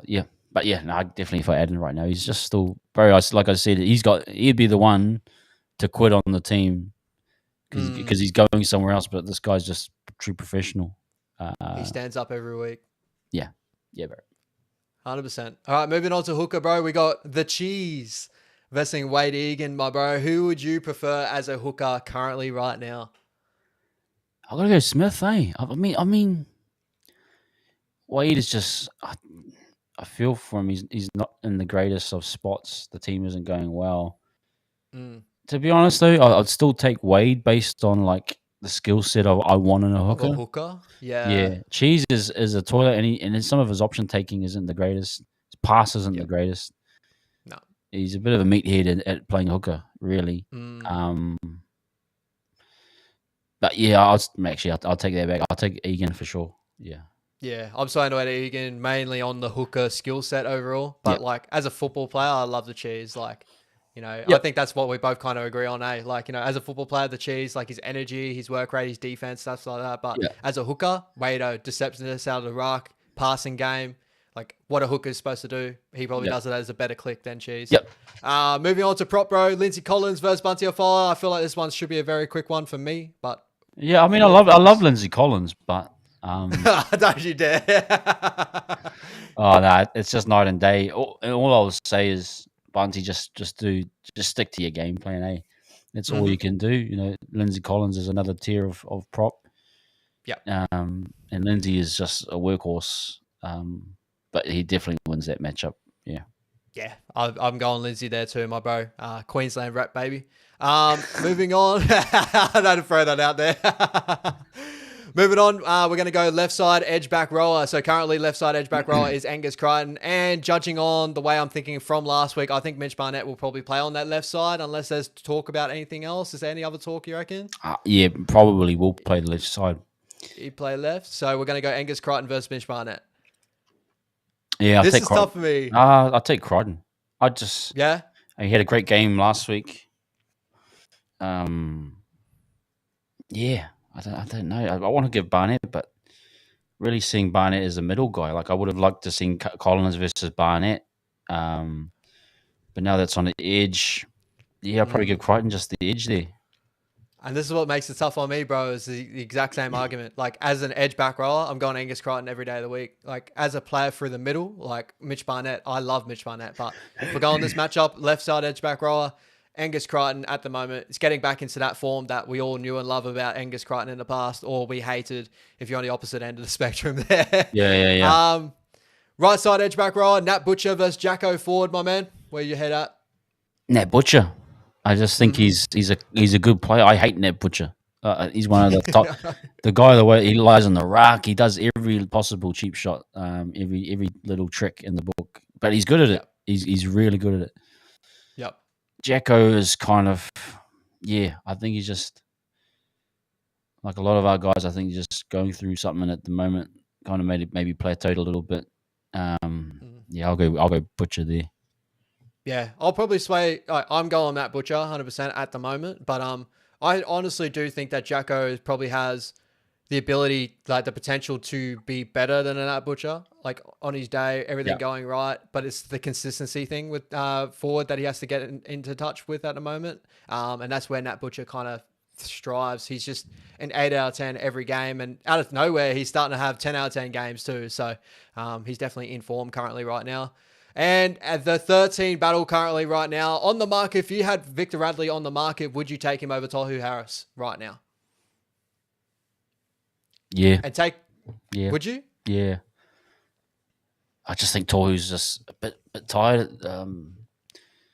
Yeah. I mean, I haven't watched, actually, I can't even comment really on it. I'll trust you on this one. I haven't really watched much Victor lately. Yeah. I think the biggest thing with Victor is there's a reason why you haven't noticed a lot of Victor. He's there on the field. Yeah, he's in suspension mode, isn't he? I think there's an argument there if like you're going to sway away between the two. Like I think Tohu will be there for you every game. Will give you 8 out of 10. Yeah. Victor, he has some incredible games out of him, and if he stays on a football field and plays out a football like game and all that, like he has such a high potential. But if you're going to keep making silly decisions, unfortunately, I can't put you there at the moment, and that's why I swayed away at Tohu. You know what I mean? Yep. No, I'll trust you on that. Yep. Yeah. No, fair enough. This one's going to be a really tough one for us Warriors fans and that, because I honestly do think the Roosters bench is like incredible at the moment. So what is your best 4 players to create a bench out of this lineup here, my bro? We got Connor Watson, White, Spencer Leniu, and May. You got Dylan Walker, Tom Ale, Jazzy Tovanga, or Adam Pompey. Who's your best 4? Yeah, I'll probably go Terrell May and Leniu, my main guys. Yep. Dylan Walker, my utility. I agree. And I'll take Connor Watson as well for the injection off the bench. Yeah. That's where I'm at. Yeah. I can't disagree with you there at all. I think like out of all the like Spencer's like, you know, game-changing ability is on a different level. Like we have Jazzy at the moment and Dylan Walker that have that ability for us, but just not on the same level. Like Spencer's known to be that momentum guy off the bench. Terrell May has grown leaps and bounds ever since I first saw him in a competition.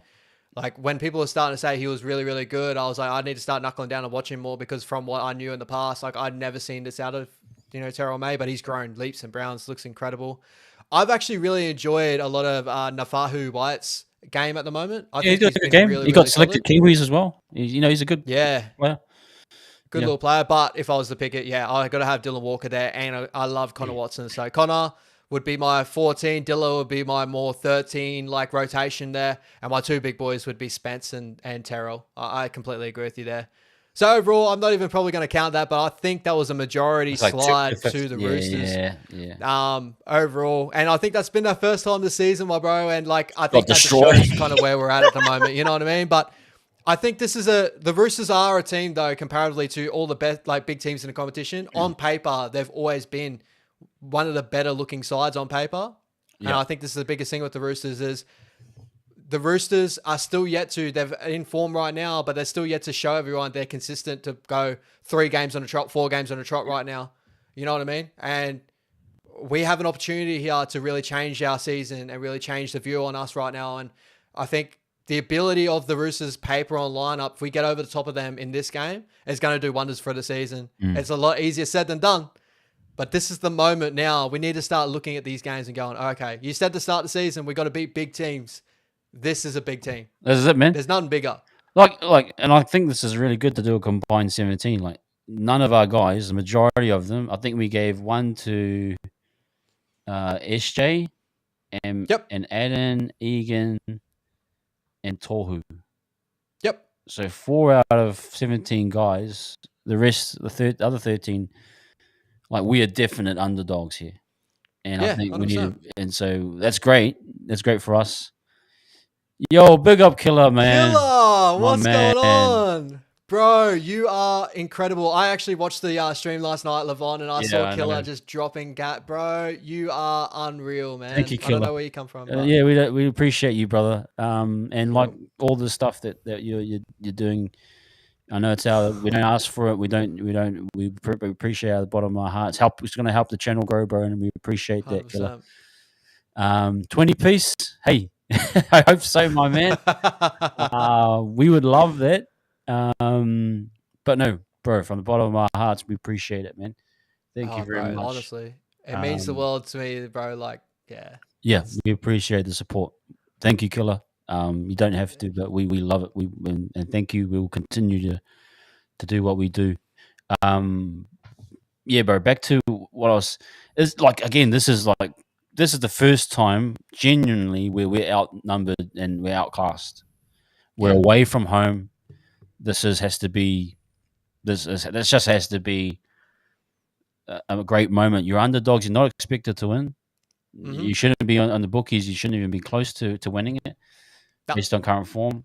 Why not just go and play free, and like I said, just focus, block out all the noise, just really lock in.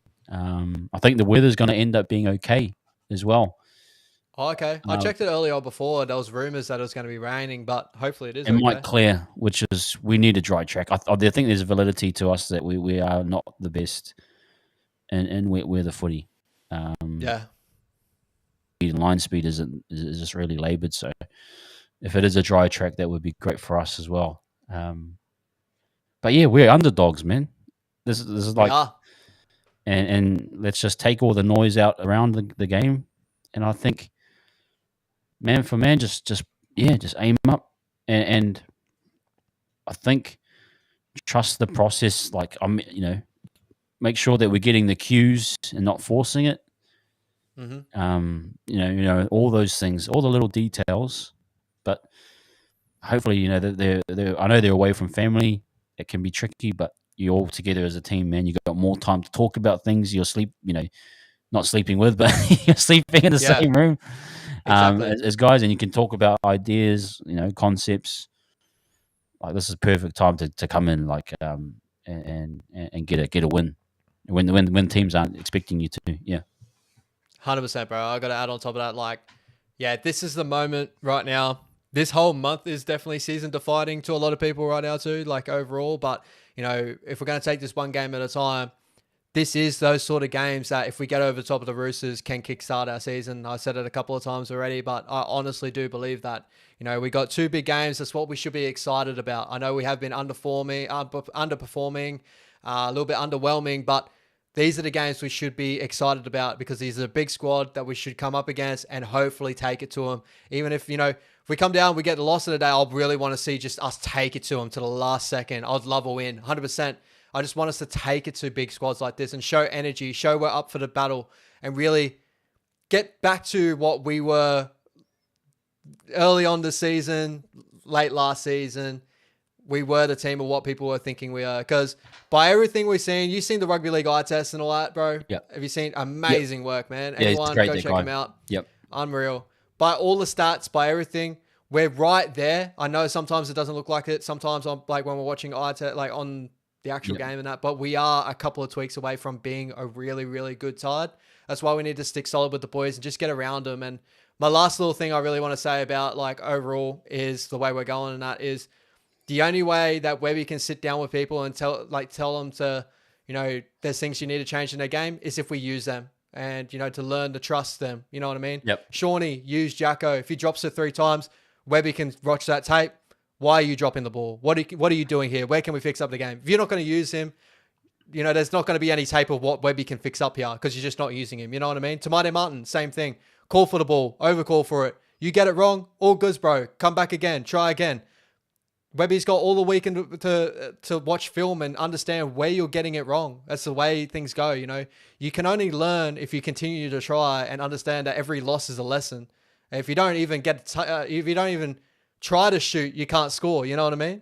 That's the whole thing of like, if you want to take dating analogies, you know what I mean? If you don't shoot, you don't score. Like if you don't want to talk to the girl that you like, she's never going to talk back to you. You know what I mean? So absolutely. That's the big thing overall, bro. But may as well end us off, bro, with more so what's our preview for the matchup this weekend? Any scoreline predictions? Any try scoring predictions that you're going to throw out our way, bro? And anything that, is catch your eye? Where do you think we're going to go well and where the Roosters going to go well here? Just Tahi and anyone that's asking about that article, I just chucked it in the chat there. Really good guy. It's a read, it's an article, so read through it. But he's really good if you guys stay in touch with him. He's on Twitter. He's obviously got his own website, and have a read through that. Really good stuff. We need to know where he gets his stats from too, bro. We need to know. He's a guy that probably would be good for us to get on the channel. We'll work towards that. Yeah. Work towards and get him on and have some questions for him and how he works out his stuff, because I know that will benefit a lot of us as well. Yeah. So yeah, jump on that. Yeah, and Damo's saying it is top tier, and one of I would have to ask him. Wonder that too. He must work in IT or in statistics, because he must have his own formulas and I don't know where he's getting all that info from, but he's the one I was talking about. Expected tries. It's pretty much expected tries. Yep. So yeah, now have a read through that, people. But for me, look, I'm going to just play the averages. I think Dallin will score a try. I think he will eventually get over the line. Can we get another middle try? I think so. So maybe AFB. But I would love to see that left edge get something. If it's Montoya or RTS, they're just due for something. They're just due for a try. And I'd love to see us kind of get into our shape early. We've got time now. I think we've got, like I said, the guys are in camp pretty much together. There's time to work on plays, talk through things. So hopefully we see a bit more. And if you remember the try against the Roosters last year, where it was like a trick play. He went right and then he shifted left, and then he passed it back into CNK. It might have been, I can't remember who it was, and they scored. Is that left side shift where we went right. outside, inside? Inside. Egan scored? Yeah. That we need one of those. You need one where you just catch them off guard.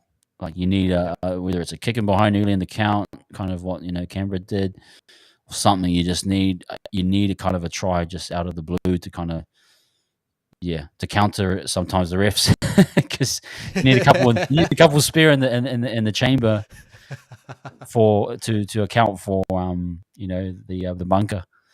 But I still believe the magic number is 24. I'm happy with, even in a wet weather footy game, we kept the Knights to 14. So we need to keep it to a minimum. For me, it's like a 24-20 if we're going to win. That's pretty much scoreline. If it's even lower than that and we win a tight one, I'm happy with that as well. But I just think there's just too much strike in that Roosters team to hold out. You just 100%. Can't hold that out. And if you you got to be super tight. Like how teams have been playing with high percentages against us, like 90% completion rate. We're gonna have to be really on top of us. But I honestly, I believe in this team. I don't fear the Roosters. I know they're very good, but these boys have been in the finals. We've had big games. They need to get over these teams. I'm dying to beat a quality team. That's actually, if you're thinking about Webby, you can put one thing on him. He hasn't beaten a quality team. So for his own sort of thing, these boys need to get over this one. This is a stacked team, like we did the combined 17. We're underdogs for sure. Bro. If we get one over these guys, we can start to really move. Yeah, 100%, bro. I'm pretty much gonna follow your tail there, bro. Like honestly, if I was gonna throw up a score line, it was around that 24-20 mark. I'll go 26-20, maybe 22-20. It's gonna be really, really close. I think it's gonna come down to very late. I feel like the best way we can really attack this game is a lot of the way that a lot of other teams have been attacking us, especially like the Dragons and all that sort of stuff, is to get into the grind, complete high, and really work ourselves into this matchup here. Understand to back our defense, because that's going to really bring us home in this matchup overall. Especially being a free-flowing attack that the Roosters have at the moment. The best way you can really combat that is to be as strict as you can on defense and have their errors and all that turning behind. It's the best way to beat the Broncos. It's the best way to beat the Roosters. The Roosters did it to the Broncos last week, and that's really what happened. They capitulated. We need to do very similar things here against the Roosters. It's a lot easier said than done. And as we said before, you look at the team list here, we are underdogs. And even if we were going well, I think coming up to this matchup, looking at this team list here, this team is incredible. Like the Roosters team has always been incredible. I don't think that would have changed if we're going well or not going well. I think the Roosters have an incredible lineup, but the boys just need to stick solid. A couple of stats coming into this game overall, like the Roosters right now rolling average on a 3-game average, scoring 37.3 points per game. which is one of the highest, I think, if not the highest in the competition right now on a 3-game average, which is their usual average is 28.7. So very high attacking side. They concede 18 points per game. And that was around about where we were at as well with our overall average 18-point game. For us right now, our 3-game rolling average, our attack has fallen off a little bit, obviously, 14.6 points per game. Thanks, Killer. Sorry, I'm just going to thank you, Killer. Killer. Thank you, brother. We appreciate the support. Appreciate you, man. And like just like everyone, we appreciate the support no matter what it is. But thank you, Killer. Yeah, we'll see you on Sunday, men. And hopefully, after a win. Appreciate it. Have a good one, Killer. You're unreal, bro. I appreciate you, man. Hard-earned money, like, you're unreal. Yep. But yeah, as I said before, like, our attack has fallen off from our usual 20-point per game average, which is our overarching average this season. It's fallen down to about that 14.6. We need to get that back up again. Our defense is actually slowly coming in from last week's 26 points per game. It's now 23.6. So we're slowly, I know it's wet weather footy. I still think that the Knights were helped by that wet weather footy and that not scoring against us as much. So we just need to really hold in together defensively and really hold down the Roosters. But I still see positives in our side. We are the best team for run meters in the competition. We're the best, second best team for kick return meters. So our back five fire and they get us into a good field position. We need to strike when it's hot. We need to really work over the Roosters and really find a couple of holes in their lineup. And my honest opinion, we need to attack the halves. The halves are the biggest key defensively in the Roosters right now to attack. Sammy Walker's done a lot to get over those little humps in his game of before because he's a smaller body. If we can really key up Mitch Barnett on top of Sammy Walker, because I think that's the side we're going to be mostly targeting, that's what I want to see. And this is what I mean. This is what will open up our attack later on. We need to run our edge back rollers at these boys here and really stop them in their tracks. This will stop the slide of Sam Walker. Put him one-on-one with Mitch Barnett. Mitch is going to love that matchup. He's going to love that. Yep. Luke Keary on the other side as well. Smaller body. Jackson forward. Get him one-on-one on there. I don't care how many times. Key him up on that. That will open up. The more preferred side for me would be attacking that right side overall if we're going to go out the back to Dallin. Out of these two sides, Joey Manu's the better defensive center out of the two, Joseph Suoli'i and Joey Manu. Joey Manu's incredibly defensively. I don't really see our left side really humming as much as what we kind of hoping for in this game. I know what you mean. Unless we go short. You know what I mean? Yeah. So that's where I'm seeing our points come from, bro. But hopefully the boys just come in full of effort, get down there, grind this one out, and just take away some big wins. But appreciate every single one of you guys. I think that's pretty much us for the night, my man. Any last thoughts you got overall, bro? Just thanks to everyone. We appreciate it. The numbers, obviously. Unreal. We appreciate all of our regulars. Shout out Towns, everyone. Nas, Steve Miller, Tater. Great to see you, brother. Tater, man, is a great one. Analysis, bro. I'm trying to get the bro on. Hopefully he'll jump on sometime. Jazz, as always, my friend. Thank you for everything you guys do. We really appreciate it. The other thing, guys, we've got a big week of content coming through. Ash is going to do a reaction video to whenever Webby's presser is. So, it'll be interesting. Hopefully it comes out soon. Hope it comes out soon. It may not because they're away, but either way, we'll figure it out. But yeah, we've got obviously, I'll do a preview. Ash has got a big show tomorrow night, guys. If you can, jump on, come and support. Share it out with your whānau, people that like general NRL news and tips and punters paradise, all that stuff. So yeah, be aware for that. That should come out into your notification. Great one, Damo. Yeah, we'll be on SCNZ tomorrow, so maybe that might be a good one. That might be the reaction we need. Maybe just check in with that, bro. So that will be a good little one to get some feedback off. Sammy's doing that interview, should be good. I know Sammy will hit him up pretty much with what everyone's thinking. So, big week of content, guys, and then obviously Sunday, we'll be back for our show. And thank you everyone. Sorry, bro. That's all I got. But I'll just chuck it back to you. Unreal, man. I pretty much got to echo exactly what you just said there, bro. Like, thank you so much, guys. You all turn up, no matter if it's on my channel, Buzz Up TV, whatever Warriors channel. Every time I go on another Warriors channel, it's all the same people, and you guys are absolutely incredible. You support everyone. Killer, bro. hard-earned money, man. Like, Yeah. it just shows like we're growing now, you know what I mean? And this is just going to help us grow even more and more. So guys, please feel free to tune in tomorrow to my show, to anything else that we got coming on in the future and all that. Tomorrow I'll probably go on a little bit more of a rant of like the bunkers. I think that's a big thing I really want to touch on. It's the biggest thing in the news right now, obviously, other than Dave Fafita, and that's another thing I want to touch on as well. But I think, just quickly, brother, sorry. Casey Badger, I know she's been getting a lot of flack. I don't support anything around that, but any concerns with her as our ref? Maybe I'll leave that for tomorrow. Maybe, yeah, I want to leave that for me tomorrow. Yeah. If you want my quick thoughts on it overall, I don't think we should be looking at a referee dictating our game. We should just be focusing on our game. But I just hope she tries to stick solid down the middle as best as she can. Yeah. No, cool. I'll leave that for you. That might be a quarter for tomorrow. Yep. 100%. But yeah, talking about the bunker, talking about Dave Fafita, guys. So come through for a massive rant, massive chat, but also a little bit of value. Hopefully my Punters Paradise will come dividends. Because last weekend, bro, we were pretty unlucky with some late freaking withdrawals from a couple of try scorers that I had up there. So hopefully this weekend I can key in on some proper ones that are going to play out. But again, guys, as I keep saying, thank you so much. We love all you guys. Like, yeah, you guys are incredible. Key into all our reactions and stuff like that, and our Sunday post-match show on Mother's Day. So make sure you love your mother as well, and make sure you get your mother online too. Come see the boys. But appreciate you guys. Thank you so much, And up the waz. Up the waz, peace.